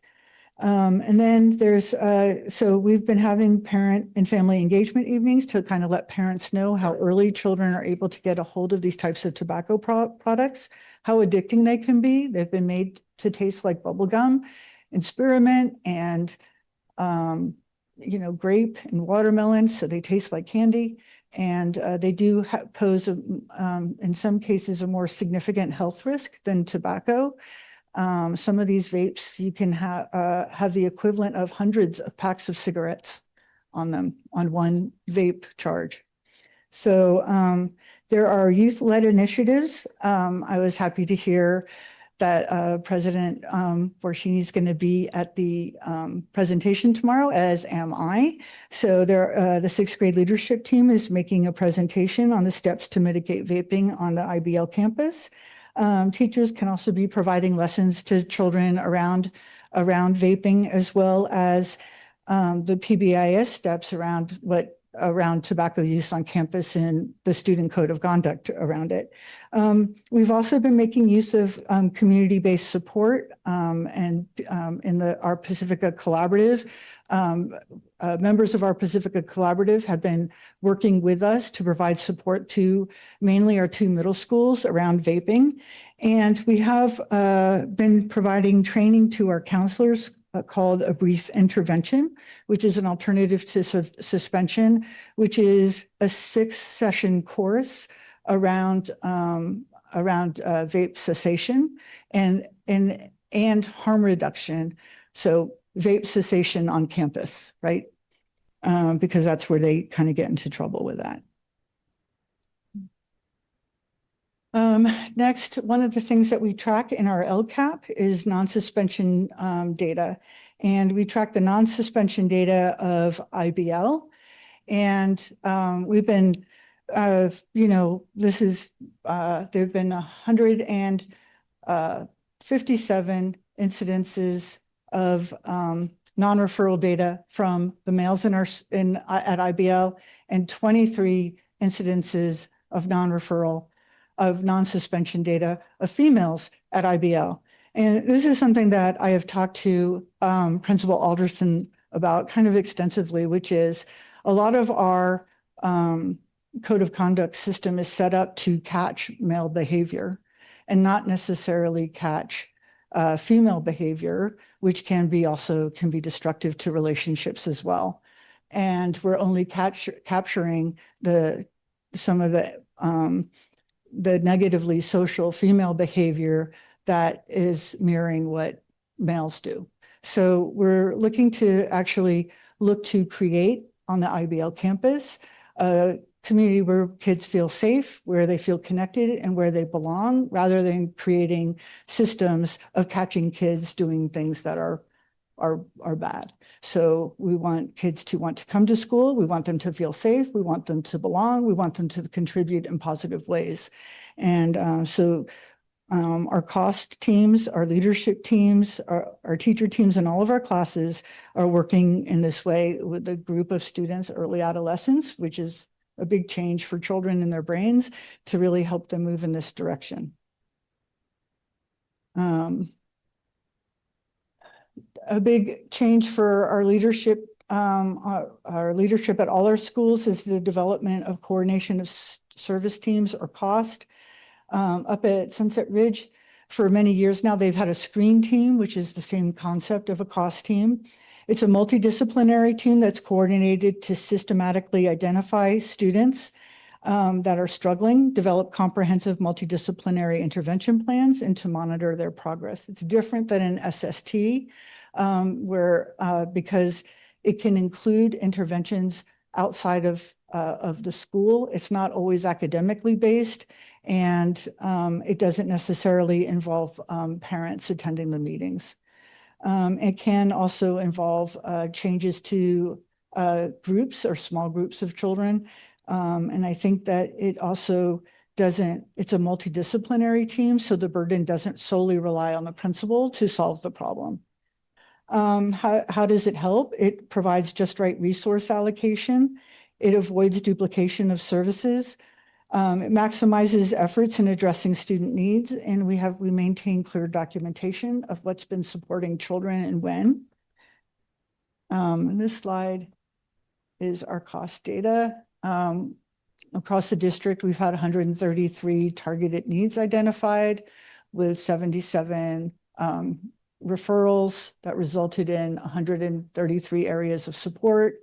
There's been academic advisory, proactive well-being initiatives, and district-wide consistency. So every school has a cost team, and they meet twice a month. We continue with PBIS. All of our schools received recognition from the state last year. We are working to either maintain those recognitions or bump them up from silver to gold or from bronze to silver. And so we've been continuing to do professional learning around developing our frameworks, basing decisions on data, making sure that our expectations, our school-wide expectations are making it into the classroom, that we have a common language for working with students around behavior and the core competencies regarding the CASEL framework. And so these are some of the, there are PBIS walkthroughs, which will be happening in April. And our three main goals are to ensure consistency of the student experience, that we are making data-driven decisions, that we're not saying we think this is happening, but that we know it is happening, and that we're celebrating our wins, not just ourselves, but with our students as well. And I just wanted to show you some of the great things that we've been doing for family engagement at Valleymar and Ingrid B. Lacey.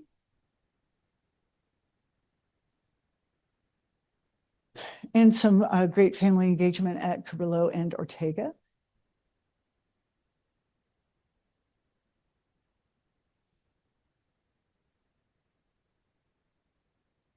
And Ocean Shore and Sunset Ridge, a family reading night.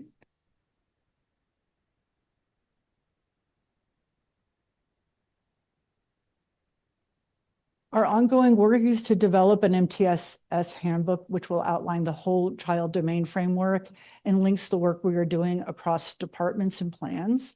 We'll ensure that other work in district systems are linked to MTSS so that we're all not, so that there's nothing sort of isolated or siloed from what we're doing. This will also help with resource allocation when we're developing our LCAP. And then the MTSS handbooks or guidebooks will sustain our systems over time. They're flexible, adaptable, and also a reference for process and procedures. Questions?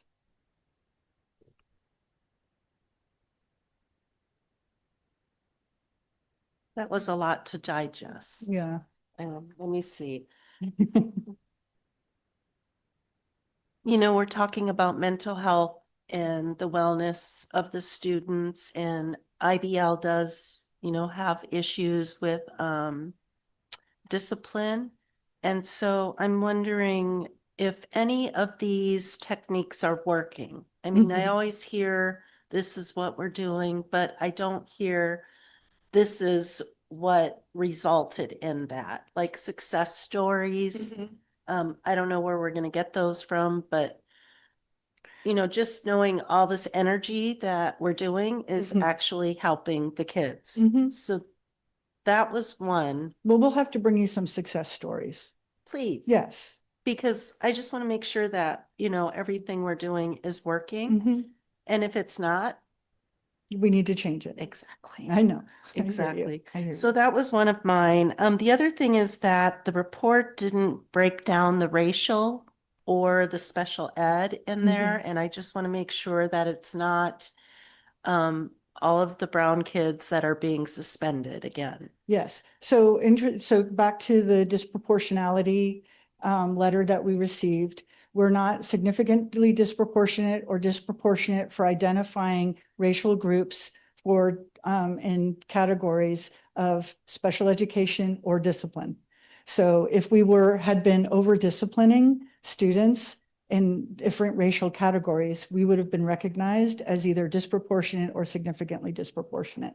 And so it's hard for me to present that data because sometimes a child in a particular racial category may have been suspended one time. And if I put that one there, that person may be able to recognize themselves in our data, and that would be inappropriate. Okay. We have had that data presented before. So I feel like this is something that's critical in helping some of the kids that are disciplined or suspended over and over again. And I just want to reiterate too that when you send a child out of the classroom, that is a suspension. And so if you're sending a child out of the classroom 10 times in a month, that may be in violation of some of the special ed civil rights laws. So I just want to make sure that we're not sending the kids out of the room. I know it's frustrating, out of the room, but we do need to stick with our guidelines that we need to follow. Yeah.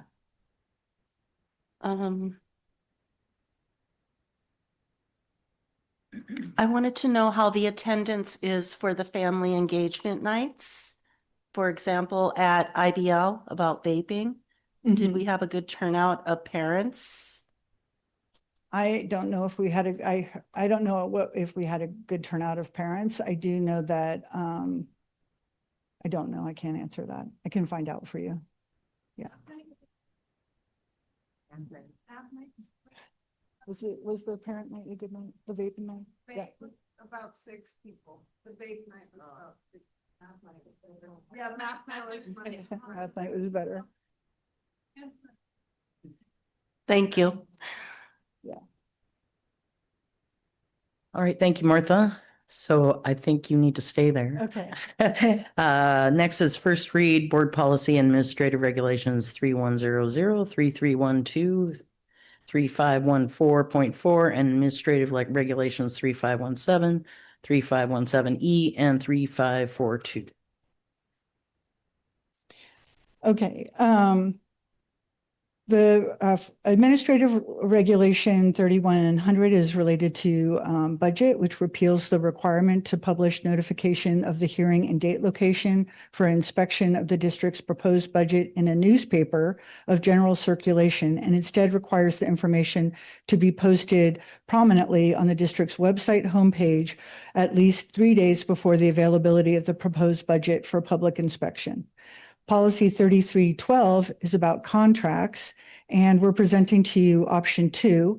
Policy is updated to broaden philosophical statement to include that the governing board ensure that contracts entered into on behalf of the district conform to any applicable legal standards. Additionally, policy updated to provide that the board members and district employees involved in the making of contracts on behalf of the district comply with applicable law. In addition, policy is updated to add language that executed contracts for the purchase of goods or services, even if the contract contains provisions specifying that the contract is confidential or a proprietary record of the vendor, is a public record unless otherwise exempted from disclosure under state or federal law.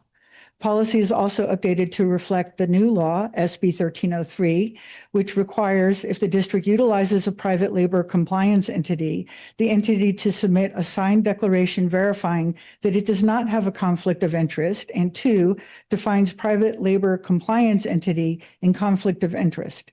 Additionally, policy is updated to clarify language regarding public records and that a district may not enforce a confidentiality clause that would prevent a district from making any part of the contract public record. Policy 3515 is about campus security, and there is a corresponding administrative regulation. That policy is updated to reflect the Department of Homeland Security's Behavioral Threat Assessment Management and Practice Guide. Policy 3515.4, recovery for loss or property damage, and the corresponding administrative regulation. Recovery for property loss or damage policy updated to reference current parent-guardian liability limits for the cost of specified damages caused by their minor child. Additionally, policy updated to clarify that debt may not be collected for damages caused by a current or former student experiencing homelessness or a foster child. Then we have Regulation 3517, Administrative Regulation 3517, Facilities Inspection. Administrative Regulation 3517, Facilities Inspection Regulation is updated to reflect the new law, SB 760, which 1, authorizes districts to temporarily close a restroom due to a documented student safety concern, an immediate threat to student safety, or the need to repair the facility. And 2, requires, starting July 1st, 2026, any school that has more than one female or more than one male restroom designated exclusively for student use to provide and maintain one all-gender restroom for student use as specified. Additionally, regulation updated to reflect the new law, AB 230, which extends the requirement to stock the school's restrooms with menstrual products for use in connection with the menstrual cycle free of charge to include in schools that serve students in any grade 3 through 12. Exhibit 3517 for facilities inspection is included. And then there's Regulation 3542 regarding school bus drivers. The regulation is updated to include a philosophical statement that in order to administer safe and efficient transportation of students, the district may employ its own school bus or student activity bus drivers or contract with an agency to provide such drivers. All right, thank you. Are there any questions? All right, thank you. All right. Don't go too far, Martha. All right, we're moving on to item 10F. This is comprehensive school safety plans, non-tactical. Okay. Comprehensive school safety plans are required under SB 719 and AB 115 and contain the following elements: assessment of school crime committed on school campuses and at school-related functions, child abuse reporting procedures, disaster procedures, suspension and expulsion policies, procedures to notify teachers of dangerous pupils, discrimination and harassment policies, school-wide dress code policies, procedures for safe ingress and egress, policies enacted to maintain safe and orderly environment, rules and procedures on school discipline, and hate crime reporting procedures. Districts and county offices of education are encouraged to include clear guidelines for the roles and responsibilities of the following positions, if used: mental health professionals, school counselors, community intervention professionals, school resource officers, police officers on campus. The guidelines are encouraged to include strategies to create and maintain a positive school climate and mental health protocols for the care of students who have witnessed a violent act at any time. The comprehensive school safety plan may include procedures for responding to the release of pesticides or other toxic substances from properties located within a quarter mile of a school. The comprehensive school safety plan for the current school year will be reviewed and updated and submitted to the San Mateo County Office of Education by October 15th for review and approval. The district will ensure that the CSSP is reviewed by their board annually by March 1st. In July of every year, the school will report on the status of its school safety plan, including a description of its key elements in the school accountability report card. A copy of the comprehensive school safety plan public component is made available for review at the district office and on the district website. Okay. Are there any questions around that? I just have a comment, if that's okay. It's mostly for the parents out there because in recent years, we have had significant emergencies. So reading over what the procedures are very important.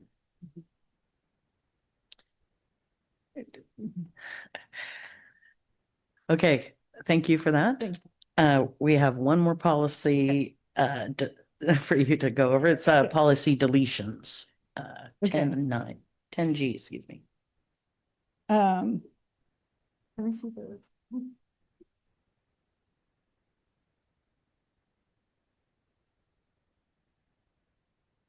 The policies are recommended for deletion by the California School Board Association and are brought to the Board of Trustees for discussion.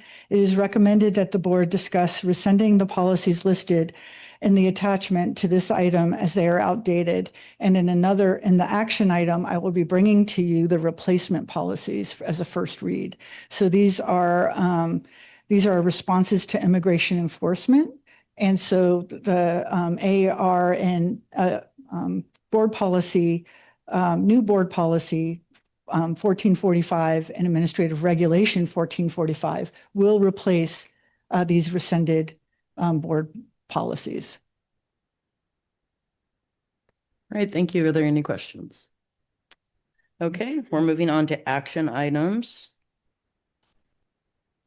We're doing 11I and 11A. Let's go ahead and have the two comments Maria Jackson.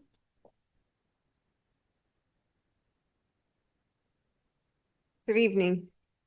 My name is Maria Jackson. I have a 7th grader at IBL. I'm also the IBL PTO president.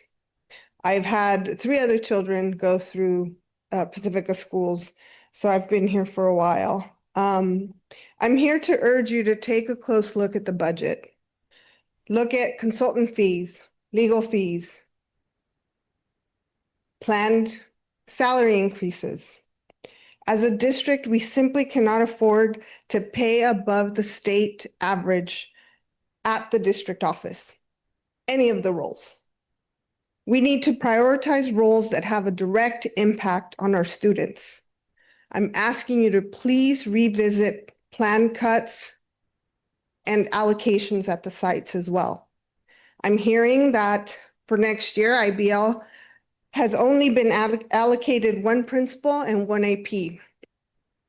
A school that is expected to house 659 students, that's just 41 shy of 700, needs at least 2 APs to manage student needs.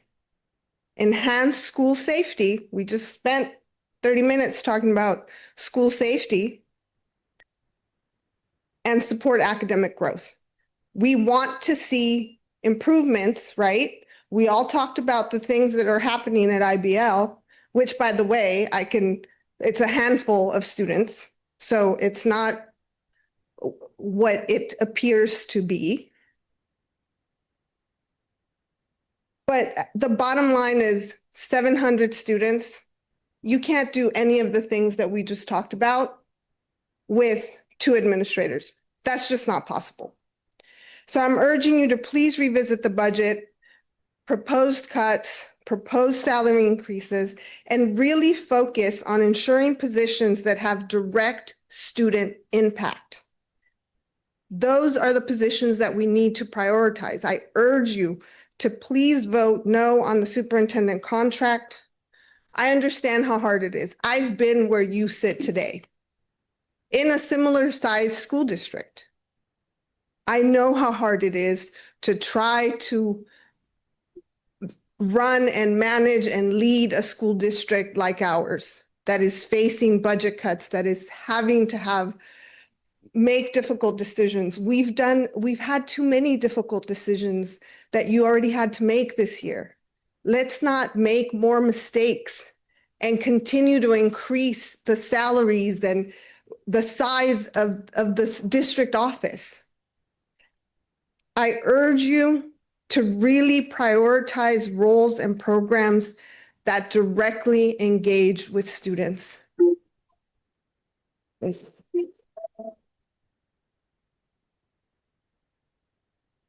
Thank you, Maria. Rachel Merlot, regarding 11A. Hello, it's me, Rachel Merlot, bargaining chair for LSCA, our certificated teachers union. I'm speaking tonight regarding the concern I have for the board to approve the new superintendent's contract. This contract is an increase of close to $60,000 from what the position is currently being paid, and a 10% raise from previously held contract. For some perspective, $60,000 is close to 0.5% raise for our entire LSCA bargaining unit. In 17 years as a teacher here in Pacifica, my salary has seen an increase from $42,000 to $79,000. That's $37,000 in 17 years, which works out to about $165 a month, which is less than the travel stipend that is included in the new superintendent contract. This new contract puts the superintendent's total compensation over the state average and well over comparable districts in San Mateo County, while the teachers are at about a 28% below. While I understand the role of administrators playing in a school district and their importance, I do not understand such large compensation packages for personnel with limited to no experience in those roles and the financial cost to a school district that continues to struggle with finances. Pacifica School District's current cabinet is mostly interim personnel, all of whom have had assistants now as they are new and need help with their jobs. I sure wish that both as a new and seasoned teacher, I had assistants and the luxury in my classroom. Pacifica used to be known for its innovative and forward-thinking ways. Maybe that is where we should begin again. And with the board taking the lead and looking at funding from a bottom-up approach, let's staff schools and compensate those at school sites first to the best of our ability, as they are the ones that are directly doing the work, which we are all in the business of doing, educating students. And then compensate those at the top and farther away from the classrooms with what's left over instead of the other way around. I wonder what types of data and outcomes we would see with that. I encourage all school board members to come to the school sites regularly and see what is needed. I honestly have to say this year, I don't think any of our staff is actually sure which board member is supposed to be at each school because we haven't seen them very often. I urge you to please be more visible, come to campuses, come actually talk to people, come see in schools, not just out at the schools where we're all doing our work. Thank you. Thank you.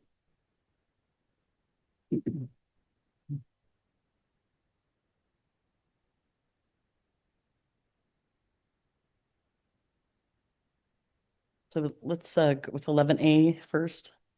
11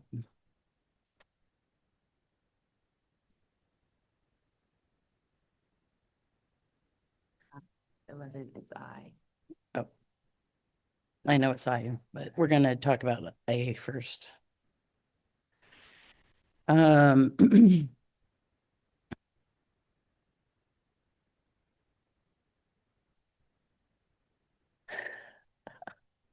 Well, I was just trying to think about this before I read it all. All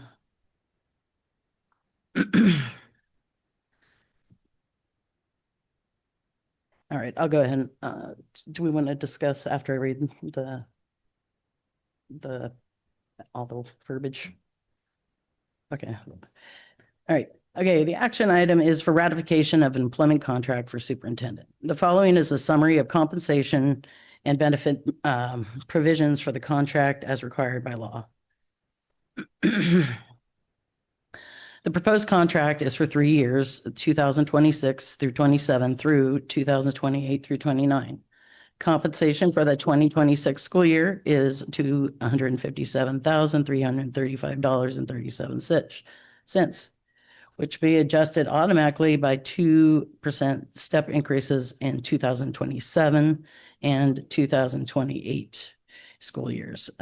This salary shall be paid proportionally for the period of March 1st through June 30th, 2026. The superintendent will receive stipends for advanced degrees, master's, and doctorate to the same extent as the provided by management employees. The superintendent will receive the district contribution towards family coverage provided by other cabinet level employees under the same medical, dental, and vision plans available to those employees. In addition, the board will maintain and pay for a term life insurance policy for $150,000, and the superintendent will receive a monthly car allowance of $175 for travel to destinations within the district. Are there any questions?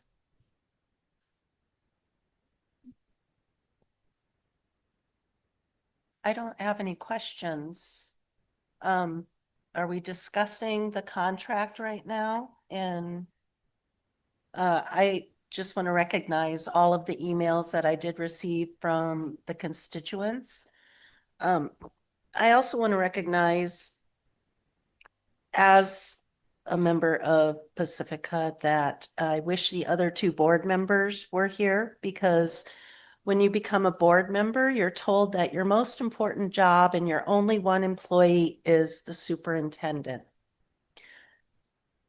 So I'm very disappointed that we don't have our other two seats filled.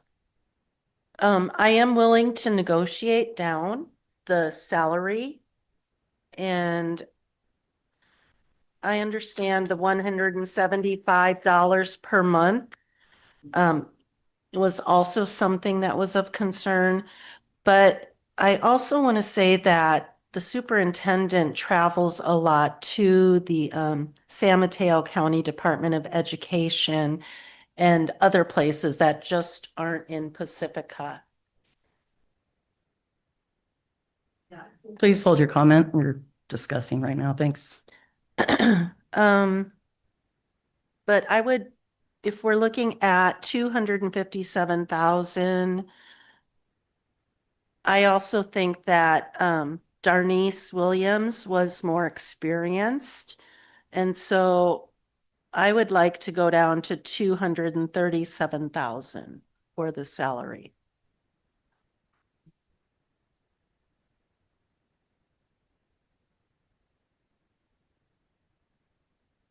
Thank you for everyone and their opinions. I actually think 248,000 is more within line with our district. And I'm also like to consider cutting the $175 gas stipend. Yeah, I think the car allowance should be not in there, eliminated, besides going down. Okay. So then we're talking about the salary. So if I said 237 and you said 248.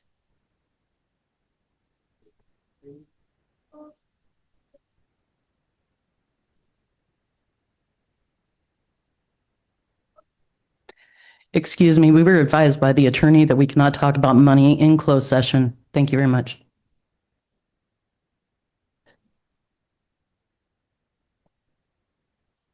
So that's where I would be, is 237. Do you have a comment, Laverne or Elizabeth? We definitely need to go down, so if that's we can't have comments from the audience. So, I mean, I would go with what you decide. So I know you've got one, you've got the other, so.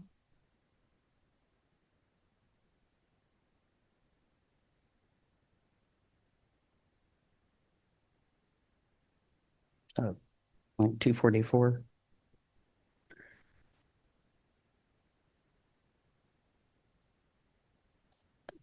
The 244 seems still high. I'm still thinking maybe 238.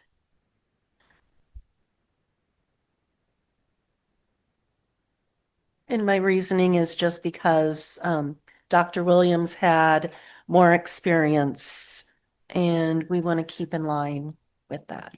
So we have room to move later on.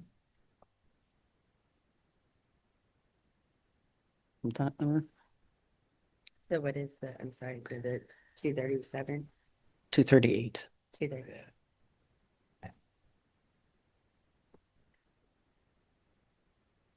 And that'll be your prerogative to decide, sign. And I'm sorry, Then you can sign or not. do I have to decide this moment?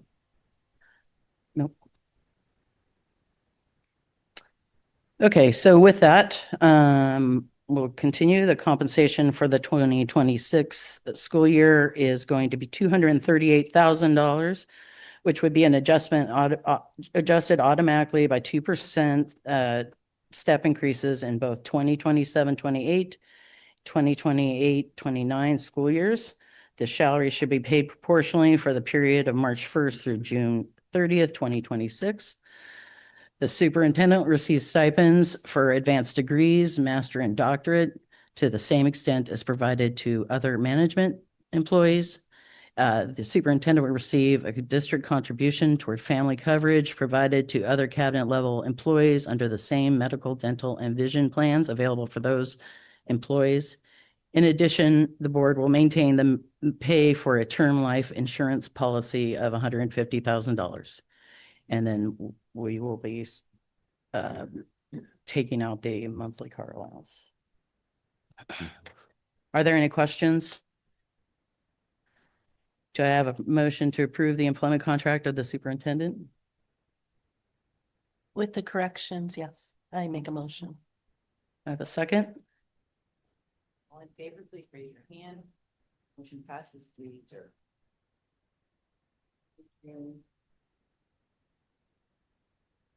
All right, the resolution will waive, this next resolution will waive credential requirements for the hiring of Dr. Bowman as superintendent pursuant to Educational Code, Section 3. Excuse me, please be quiet. If you can't handle that, you can wait outside and talk to us afterward. Pursuant to Education Code, Section 35028, a district superintendent is required to hold both a valid school administrative certificate and a valid teacher certificate.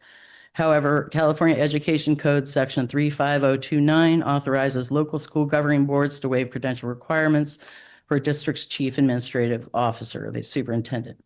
Dr. Bowman is awaiting information from the CTC regarding her credential administrative and educational specialist clearance through the out-of-state review process. Are there any questions? No questions.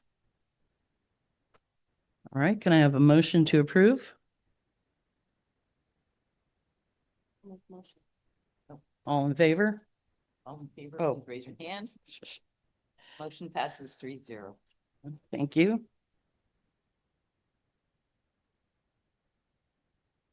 All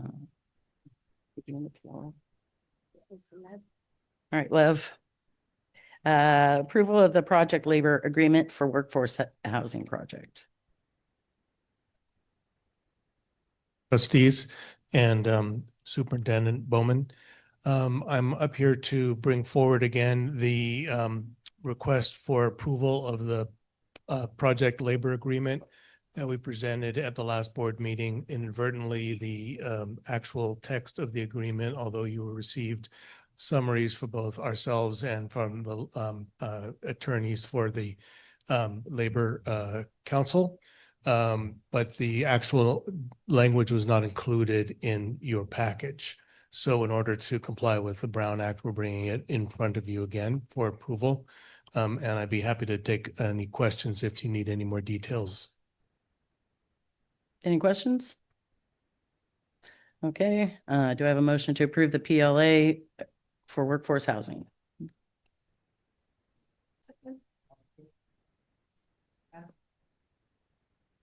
Thank you. Thank you, Love. Memorandums of Understanding between Pacifica School District and Laguna Salada Education Association. Rachel Romo. Hi, good evening.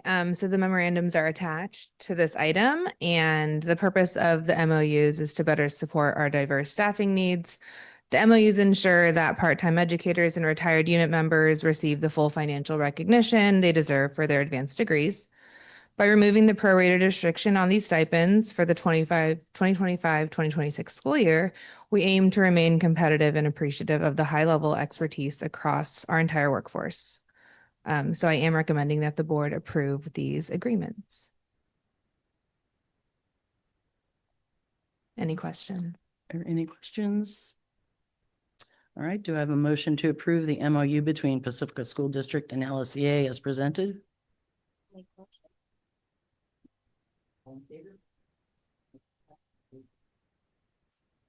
Thank you. Thank you. Adoption of resolution recognizing February as Black History Month. Dr. Carla Chavez Torres.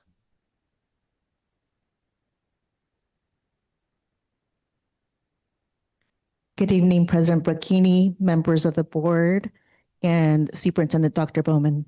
It is recommended that the Pacifica School District Board of Trustees adopt resolution number 2026-0211A, formally recognizing February 2026 as Black History Month. This resolution honors the achievements and enduring contributions of Black Americans who have shaped our nation through leadership, innovation, and advocacy for justice. We specifically highlight the legacies of figures such as Dr. Martin Luther King Jr., Rosa Parks, Ruby Bridges, President Barack Obama. We also celebrate trailblazers like NASA's Katherine Johnson, Justice Thurgood Marshall, and Congresswoman Shirley Chisholm. This recognition directly supports our local control and accountability plan and our commitment to educational equity. By adopting this resolution, we reaffirm our dedication to uplifting student voices and affirming the identities of our Black learners, promoting empathy by teaching the full and honest history of our nation, ensuring every student feels a strong sense of belonging in a safe, inclusive environment. The district encourages all students, educators, and families to engage in learning experiences that celebrate Black history and excellence. I respectfully request that the board adopt Resolution 2026-211A. Thank you. Thank you. Do I have a motion to approve Resolution 2026-211A? Can I make a comment? Oh, yes, please. First, I'm sorry, I jumped in. my mom texted me today, and I'm not sure if you guys know who Misty Copeland is. She's the first Black prima ballerina. And as she was giving her last bow for the American Ballet Theater, she fell, and all those years of ballet, and then she injured herself. She had a hip replacement, and just like my mom did. So I'm hoping and pulling for her to come back so she can dance again, dance with Prince.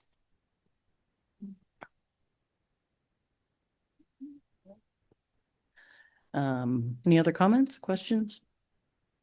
All right, do I have a motion to approve? How much to approve? Oh, second. Thank you. Thank you. All right, Dr. Ladd, or Martha Ladd, first read and adoption of board policy and administrative, like Regulation 1445, response to immigration enforcement.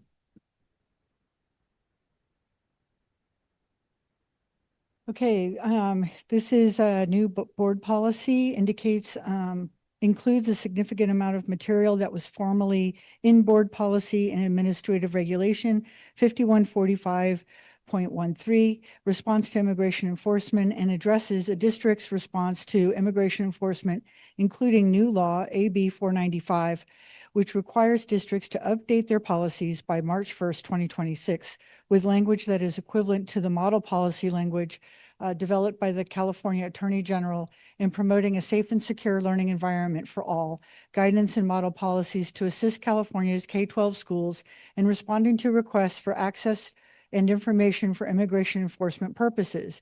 Additionally, the new policy includes a list of actions that district staff are prohibited from undertaking unless an exception applies related to citizenship or immigration status of a student or the student's family members, 2, education records of or any information about the student or a student's family or household, 3, personnel records, personal information, or any other confidential information of an employee, and 4, permission to an officer or employee of an agency conducting immigration enforcement to enter a school bus or other transportation provided by the district, a non-public area of any district policy of any district property or facility, or a non-public area where any district-sponsored program or activity is occurring. In addition, new policy reiterates the prohibition against obstructing, interfering with, or otherwise impeding an officer or an employee of an agency conducting immigration enforcement who nonetheless enters district-provided transportation, a non-public area of any district property or facility, or a non-public area where any district-sponsored program or activity is occurring.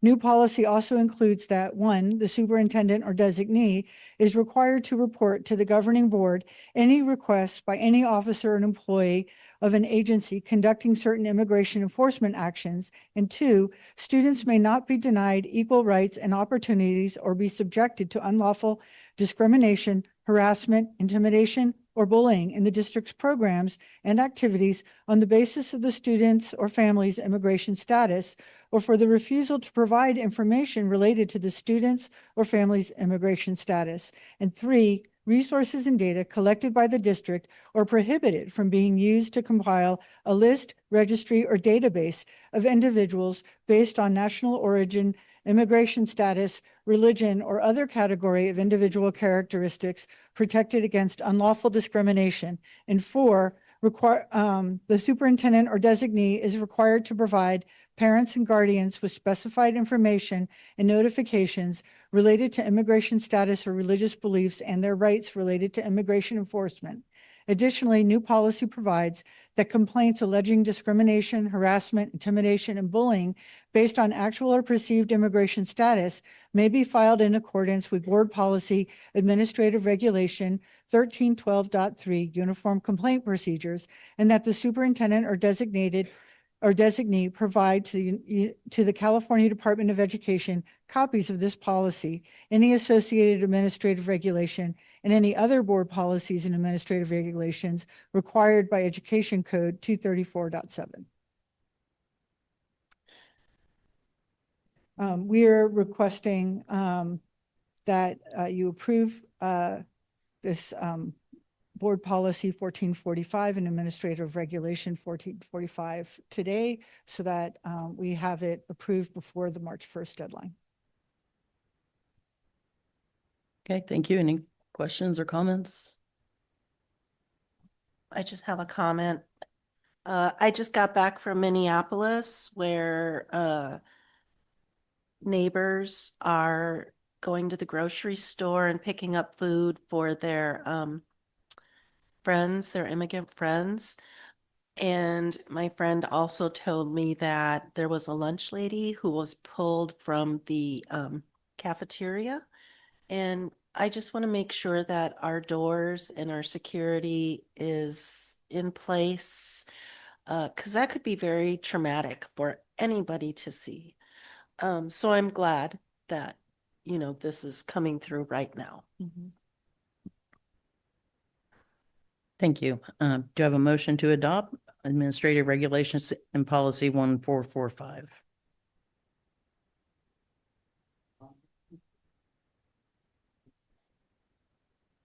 Okay, thank you. All right, next is CSBA Delegate Assembly Election. Good evening.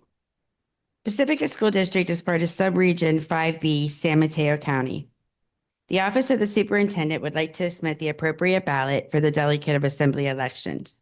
The list of candidates for the 2026 Delegate Assembly for Subregion 5B is Chelsea Bialini and Teresa Chavez. There were not enough for a third candidate. However, you may write in an additional candidate for a member to fill that seat. It is recommended that the Board of Trustees vote for the candidates for the 2026 CSBA Delegate Assembly for the Subregion 5B. All right, any questions? Do I have a motion to select Chelsea Bonini and Terry Chavez to fill 2 of the 3 vacant seats on the CSBA Delegate Assembly for Subregion 5B? Second. Thank you. All right, thank you. All right, our next item is 11G. I'd like to bring up Megan Ellsburn for a comment. I believe I have a card for you.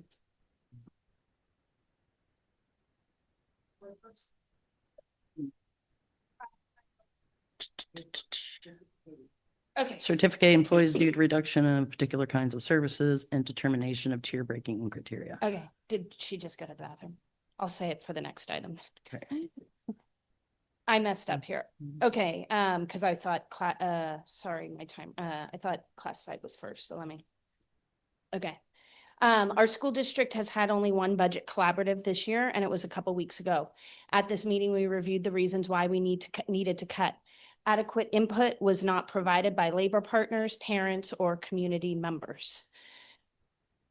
In addition, this resolution, okay, so sorry, because I messed up. Adequate input was not provided by labor partners, parents, or community members. In addition, this resolution was not drafted correctly. Earlier tonight, I asked if Pacificans were still listening. While sitting here, I've been scrolling my phone and seeing on Facebook, they're listening and they're firing up on social media with a lot of misunderstanding. Clarity is needed, especially on this agenda item. I have discussed with our interim director of HR, Rachel Romo, and I'm totally clear of the who's and the what's of this 13.8, but procedurally, this should be 2 different items. It's a merge of actual reduction of positions, non-reelects, resignations, retirements. All these positions should not be on the one agenda item. I urge you to not vote and wait for this until the March 11th board meeting so we can ensure it's done correctly and there are no lingering after effects. Thank you. Thank you.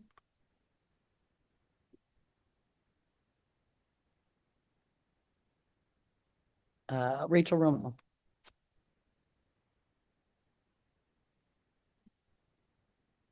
So the action item is resolution number 2026-225A, intention to terminate certificated employees due to reduction of a particular kinds of service and determination of tie-breaking criteria. So this item seeks board approval for the reduction of specific certificated positions and the adoption of tie-breaking criteria of employees with identical seniority dates. These actions are mandated by Ed Code Section 44955, and they're required to be finalized before the start of the next school year. This resolution is a standard but critical component of our annual personnel and budget planning. And the positions that are on this resolution are 1 vice principal, 1 CTE coordinator, and 13.8 general education teachers. We are releasing non-credentialed and temporary staff. And we need to do this because we're required by Ed Code, but it is to protect the district in the event of enrollment fluctuations that we have seen this last school year.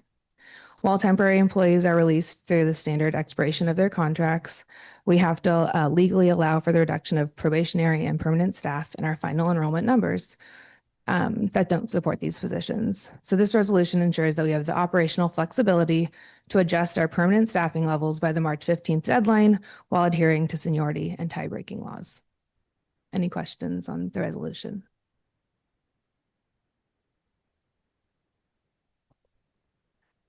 All right, do I have a motion to adopt resolution 2026-2-25-A? I have a question first. Oh, sorry. I just want to go back to what Megan said, because that was a little.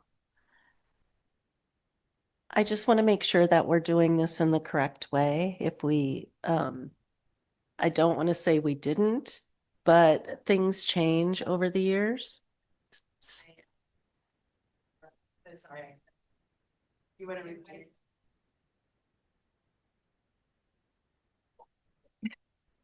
No problem.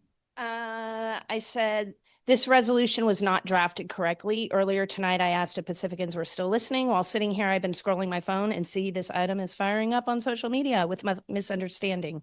Clarity is needed. I have discussed this with our interim director of HR, and I'm very clear of the who's and the what's in this 13.8 cut. But procedurally, this should be done 2 different items. There should be one for the non-reelects, temporaries, and one for the cuts of classroom positions. All these positions should not be on this one resolution. I urge you to not vote and wait for this until the March 11th board meeting so we can ensure it's done correctly and there are no lingering after effects. So that's our question, I guess, is.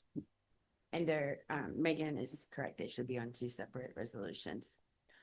Okay, and we should probably table that. Let's go ahead and. Is the March 11th meeting going to give us enough time? Yeah, it still can still be done within the. It's done. It's done. Yes. It's Yeah. Yeah, it would still meet the same timeline. The March 15th, the Yes. deadline. Correct. And it would be the same information, just on 2 separate resolutions. March 13th, because the 15th is evidently a Sunday. Okay, so I believe we're going to go ahead and table this until next meeting so that we make sure we get all our T's crossed and I's dotted. So I'll make a motion to table item 11G. I'll make a motion to table until March 11th. Okay. Right, thank you. Thank you. The next resolution is 2026. I actually have sorry. more comment on this one also. Yes. So let's go ahead with that. Let's see, Nicole Ortega.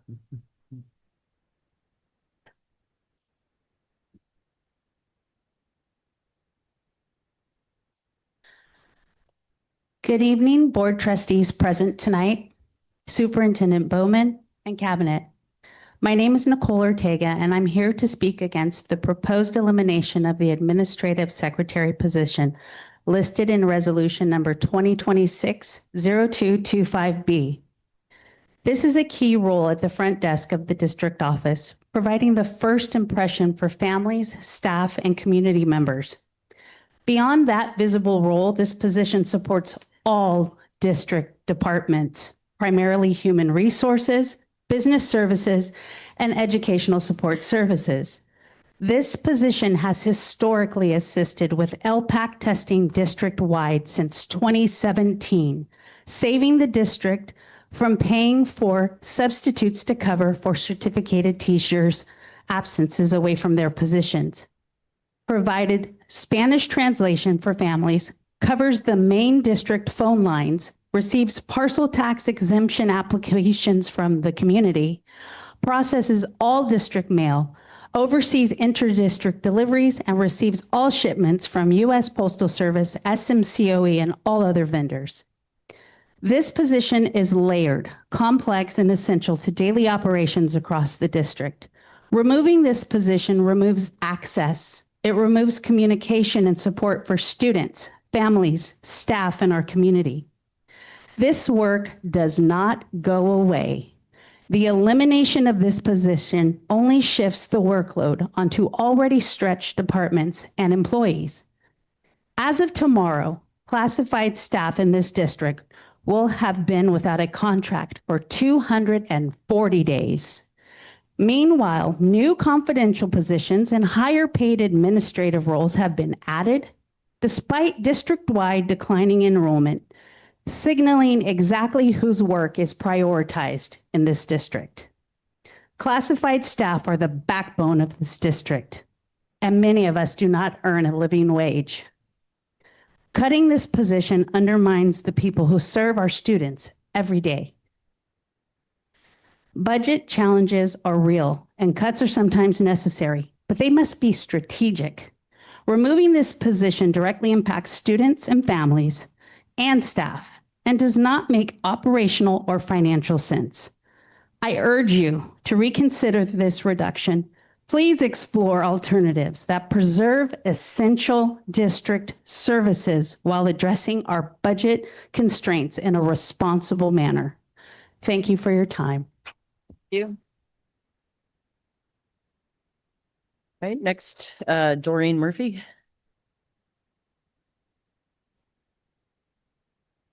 Hi. Good evening, board trustees, district staff. My name's Doreen Murphy. I'm a kindergarten first grade teacher in our district. I still love teaching in this district after 14 years, but I'm concerned about the morale of the district. When people email someone at the district office, they're not always getting a timely response. Sometimes no response, but one person who cares, who answers the phones, who works to get answers for staff and for families is Yolanda in the administrative secretary position.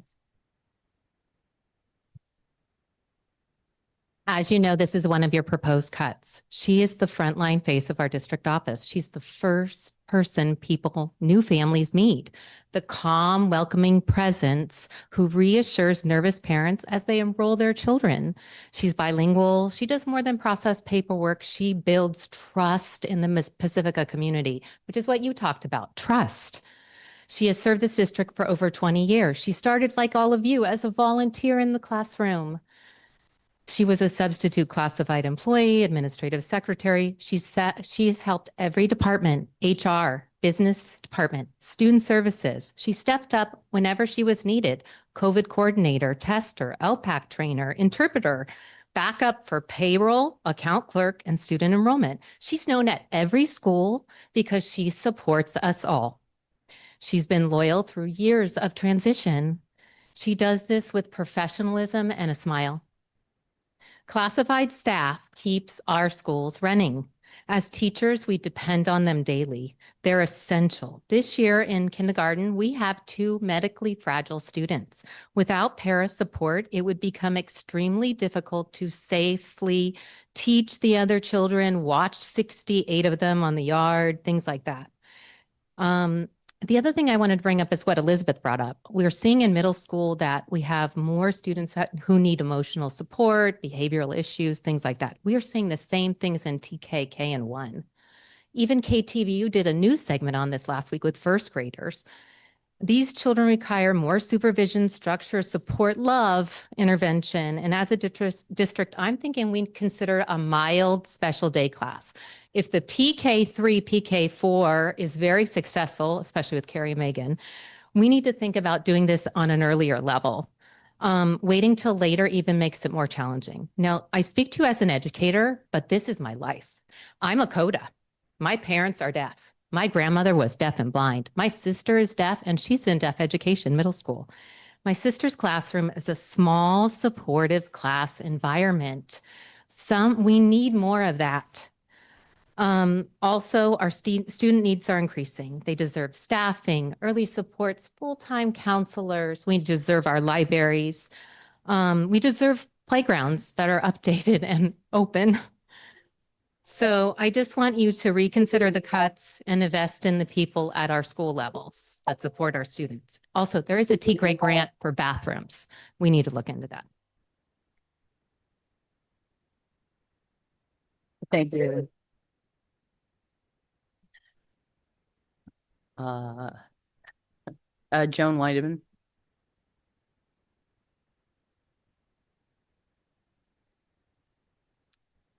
I would just like to say, as a former teacher in this district, what having somebody who has interpretation skills can mean.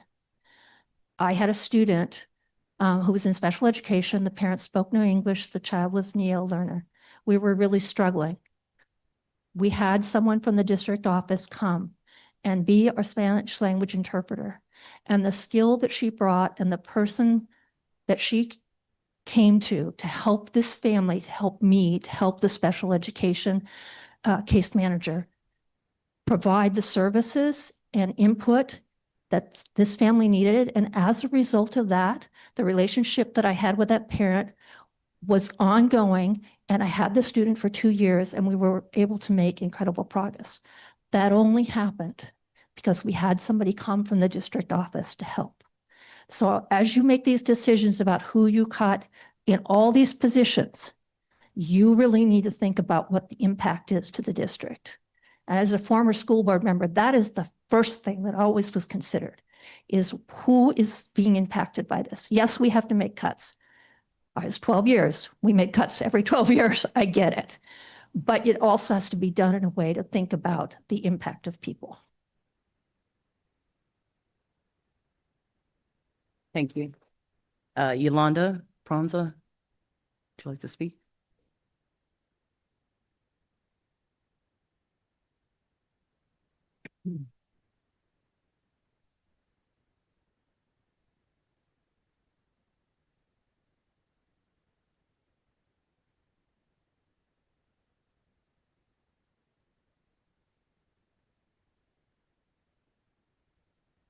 Good evening, Board of Trustees, Superintendent Dr. Bowman, and Cabinet. My name is Yolanda Parenza. I am an administrative secretary at the district office. The position you are considering eliminating, I am here tonight not just to speak about the job title, but the work behind that title and why it matters. When families walk through the doors of our district office, I am the first person they see. Sometimes they are excited. Sometimes they are confused. Sometimes they are overwhelmed. I greet them, guide them, translate for them, and help them navigate a system that can feel complicated and intimidating. For many of our Spanish speakers families, I am their direct connection to understand forms, deadlines, and decisions that affect their children's education. But this position is far more than just a front desk. I support human resources, business services, and educational support services. I have been assisting with LPAC testing across the district since 2017, saving the district the cost of certificated substitutes. I manage the main district phone lines, process all incoming and outgoing district mail, oversee inter-district deliveries as well as deliveries from the county offices, USPS, and other carriers. I handle parcel tax exemption applications. I coordinate communication. I solve problems in real time and make sure things move. This role is layered, fast-paced, and constant. The work does not pause. And if this position is eliminated, the work does not disappear. It simply shifts to departments that are already stretched thin. I understand the reality of budget constraint. I know difficult decisions must be made, but this position is not an excess. It's an infrastructure. It is access. It is communication. It is operational stability. When you remove a position like this, you don't just remove a desk from the front office. You remove a point of connection for families. You remove support for departments. You remove efficiency that keeps the district running each day. I take pride in this work because it directly impacts students and family. It deserves to be seen not as an expense, but as an essential service. I respectfully ask you to reconsider eliminating this position and to recognize the value it brings to our district every single day. Thank you for your time. Thank you, Yolanda. All right, Rachel Merlot. Hi again, Rachel Merlot. I just would like to speak on behalf of retaining the position of Yolanda. She really is the person who, whenever I come to the district office, is usually the only one who can help me if Barbara is not around. And she knows exactly what to do and where to help. Over the decade that I've actually known her longer because I had her kids, but also at IBL, she has always been the person to come to our site when we didn't have Spanish translation and I was not adequate at that job for further instruction for families, which is huge. And again, I think that the board really needs to reconsider how and where we're making cuts, and that kind of doing these weird little low-hanging fruits isn't solving the larger issue. So please reconsider. Thank you. Thank you. And Megan Ellsburn. First, Dr. Bowman, I wanted to say this, but you had stepped aside. That whole process was very uncomfortable, and I don't know when I'll see you again. So like, obviously I'll see you again, but I just wanted to cut the air right now. This process was not about you. Okay. This was about the entire, let me read what none of this has been about you as a person. It's been about the process and the contract negotiations with the board. I want to make sure you understand that. During the process just now, you did say, do I have to decide now? And I really hope that salary isn't your deciding factor, and that if you applied for the job, you really want the job.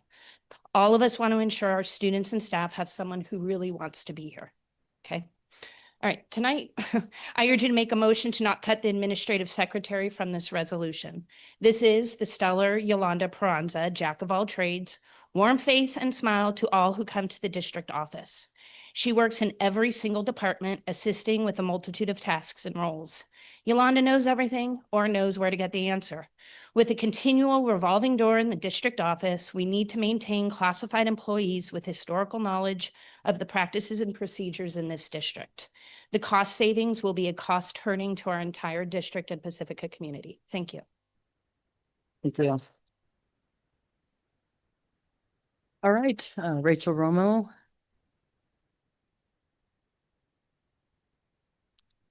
So tonight I'm presenting resolution number 2026-02-25B, intention to reduce or eliminate classified services for the 2026-2027 school year. This is presented for board action to authorize the reduction or elimination of specific classified services for the 2026-2027 school year due to lack of funds or work. This resolution complies with Ed Code section 45117 and 45308, ensuring that all effective permanent employees receive the legally mandated notification no later than March 15th, 2026.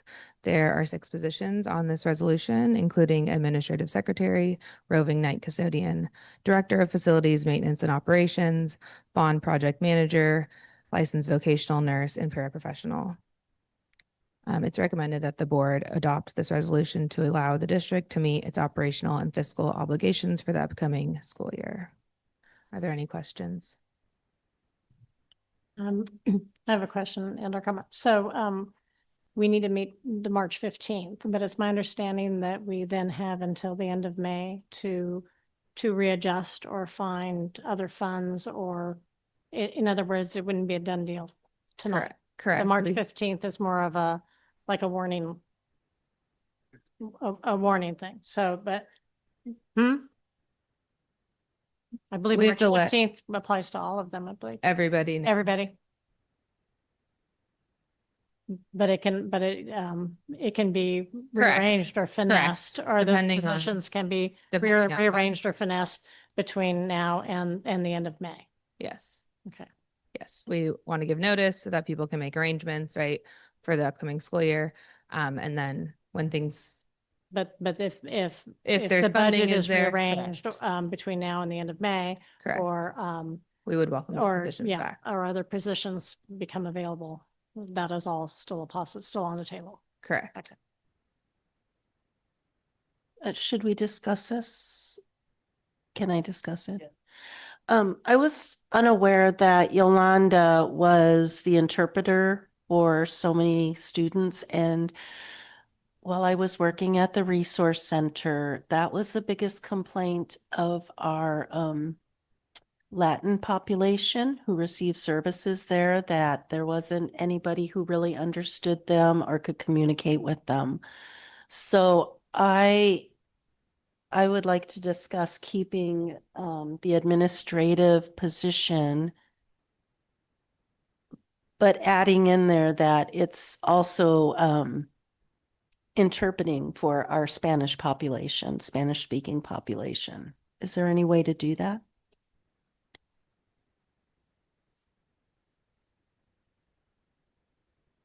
New job description. I apologize. We can't, the negotiations would have to take place for the change in the job description with CSCA. But could that all be done between now and the end of May? Before the end of May? Yeah, I mean, in other words, Yes, it could be finished before So the if- end of May. so if we went ahead with this vote, but then that could be something that could be worked out Correct. between now and the end of May. Creating a new job, correct?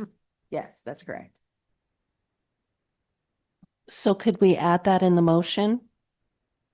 Or To add in the motion to redo the job description, we would take the notice to CSCA during the next negotiations. They would review the job description. If it became agreeable between both parties, then it would come to the board, it would be approved. And then we would have to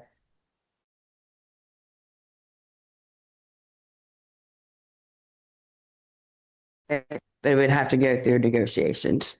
got it? So I think it'd be two different actions. Yeah. What are the actions? If you're thinking of looking at the job description and taking that to CSCA, it would probably be good to put this on hold. Let us work with CSCA at the negotiations, and then we can come back together. Okay. So then is this one being held over to the 11th also? Yeah, you would have to vote to hold it over until March 11th. to another meeting. Yes. All right, then, do we have a motion to table item resolution number 2026-2-25-B, intention to reduce or eliminate classified services for 2026 school year? Do we have a motion to table that until the next meeting? A motion to. I'll second.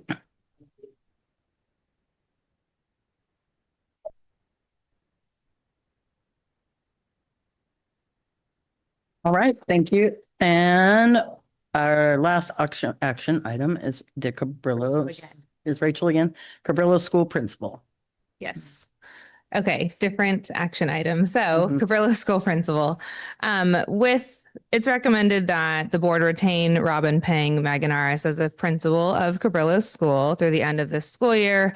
The district's primary goal with this recommendation is to ensure a stable and seamless experience for our students, families, and staff at Cabrillo for the remainder of the year. We're really fortunate to have Robin Pang Maganaris, who combines 16 years of classroom experience with a distinguished career in school admin and public service. So I am requesting that the board approve to formally retain her in this role to provide the consistent leadership the school community deserves and needs. And I would just add that she's, I think the individuals here could probably speak more to it, but she's been very dedicated and willing to come out of retirement to be able to continue the job and work at Cabrillo. I also have a comment too. This one comes from Burlingame. So I work in Burlingame Library, and there were some of our regular clients who came in, grandparents, and they were talking about the Cabrillo School principal. And I was like, wow, all the way from Burlingame, and they just love her. They could not speak more highly of her. I've heard all positive things also. Yeah, excellent. All right, are there any questions? All right, do I have a motion to approve the retention of Robin Pang, please? That one, Maganaris, as the principal of Cabrillo through the end of 2025 school year. I'll motion to approve. 25, 26. 26 going. Okay, thank you.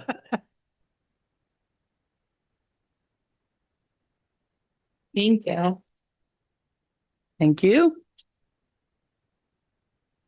I do, so this is the end of our action items, board trustees, superintendent recap and future agenda item. It got a little heated in there. So, but I want to congratulate Dr. Bowman as a new superintendent of Pacifica School District. Thank you. Great. I just wanted to, I'm not sure if I mentioned in my emails that I received many Cabrillo parents advocating for the middle school PE. I might have skipped over that, so I just wanted to add that in there too. And then for future item, agenda items, I did receive, I'm sure you guys did too, an email about the e-bikes and the safety of them. And there has been a new law that has gone into effect as of January. And last night I was driving by IBL, and lo and behold, I saw 4 or 5 e-bikes there. And so I'm not a professional, but one of them was going rather quickly. So I was wondering if we could put that down as an agenda item or give some kind of information to parents. I wonder if there's a policy with the county. There is a. So there is new information coming out regarding e-bikes, and there are updated policies that are coming through it. Martha's office can probably speak to it more clearly, but they will be coming up in future agenda items as well as safety protocols. Yeah, I think that a lot of research would have to go into that because there's so many different levels of e-bikes, and because I have your basic one from years ago, but now they're looking like motorcycles, and they do not look like bicycles anymore. And there's young kids on them on the highway.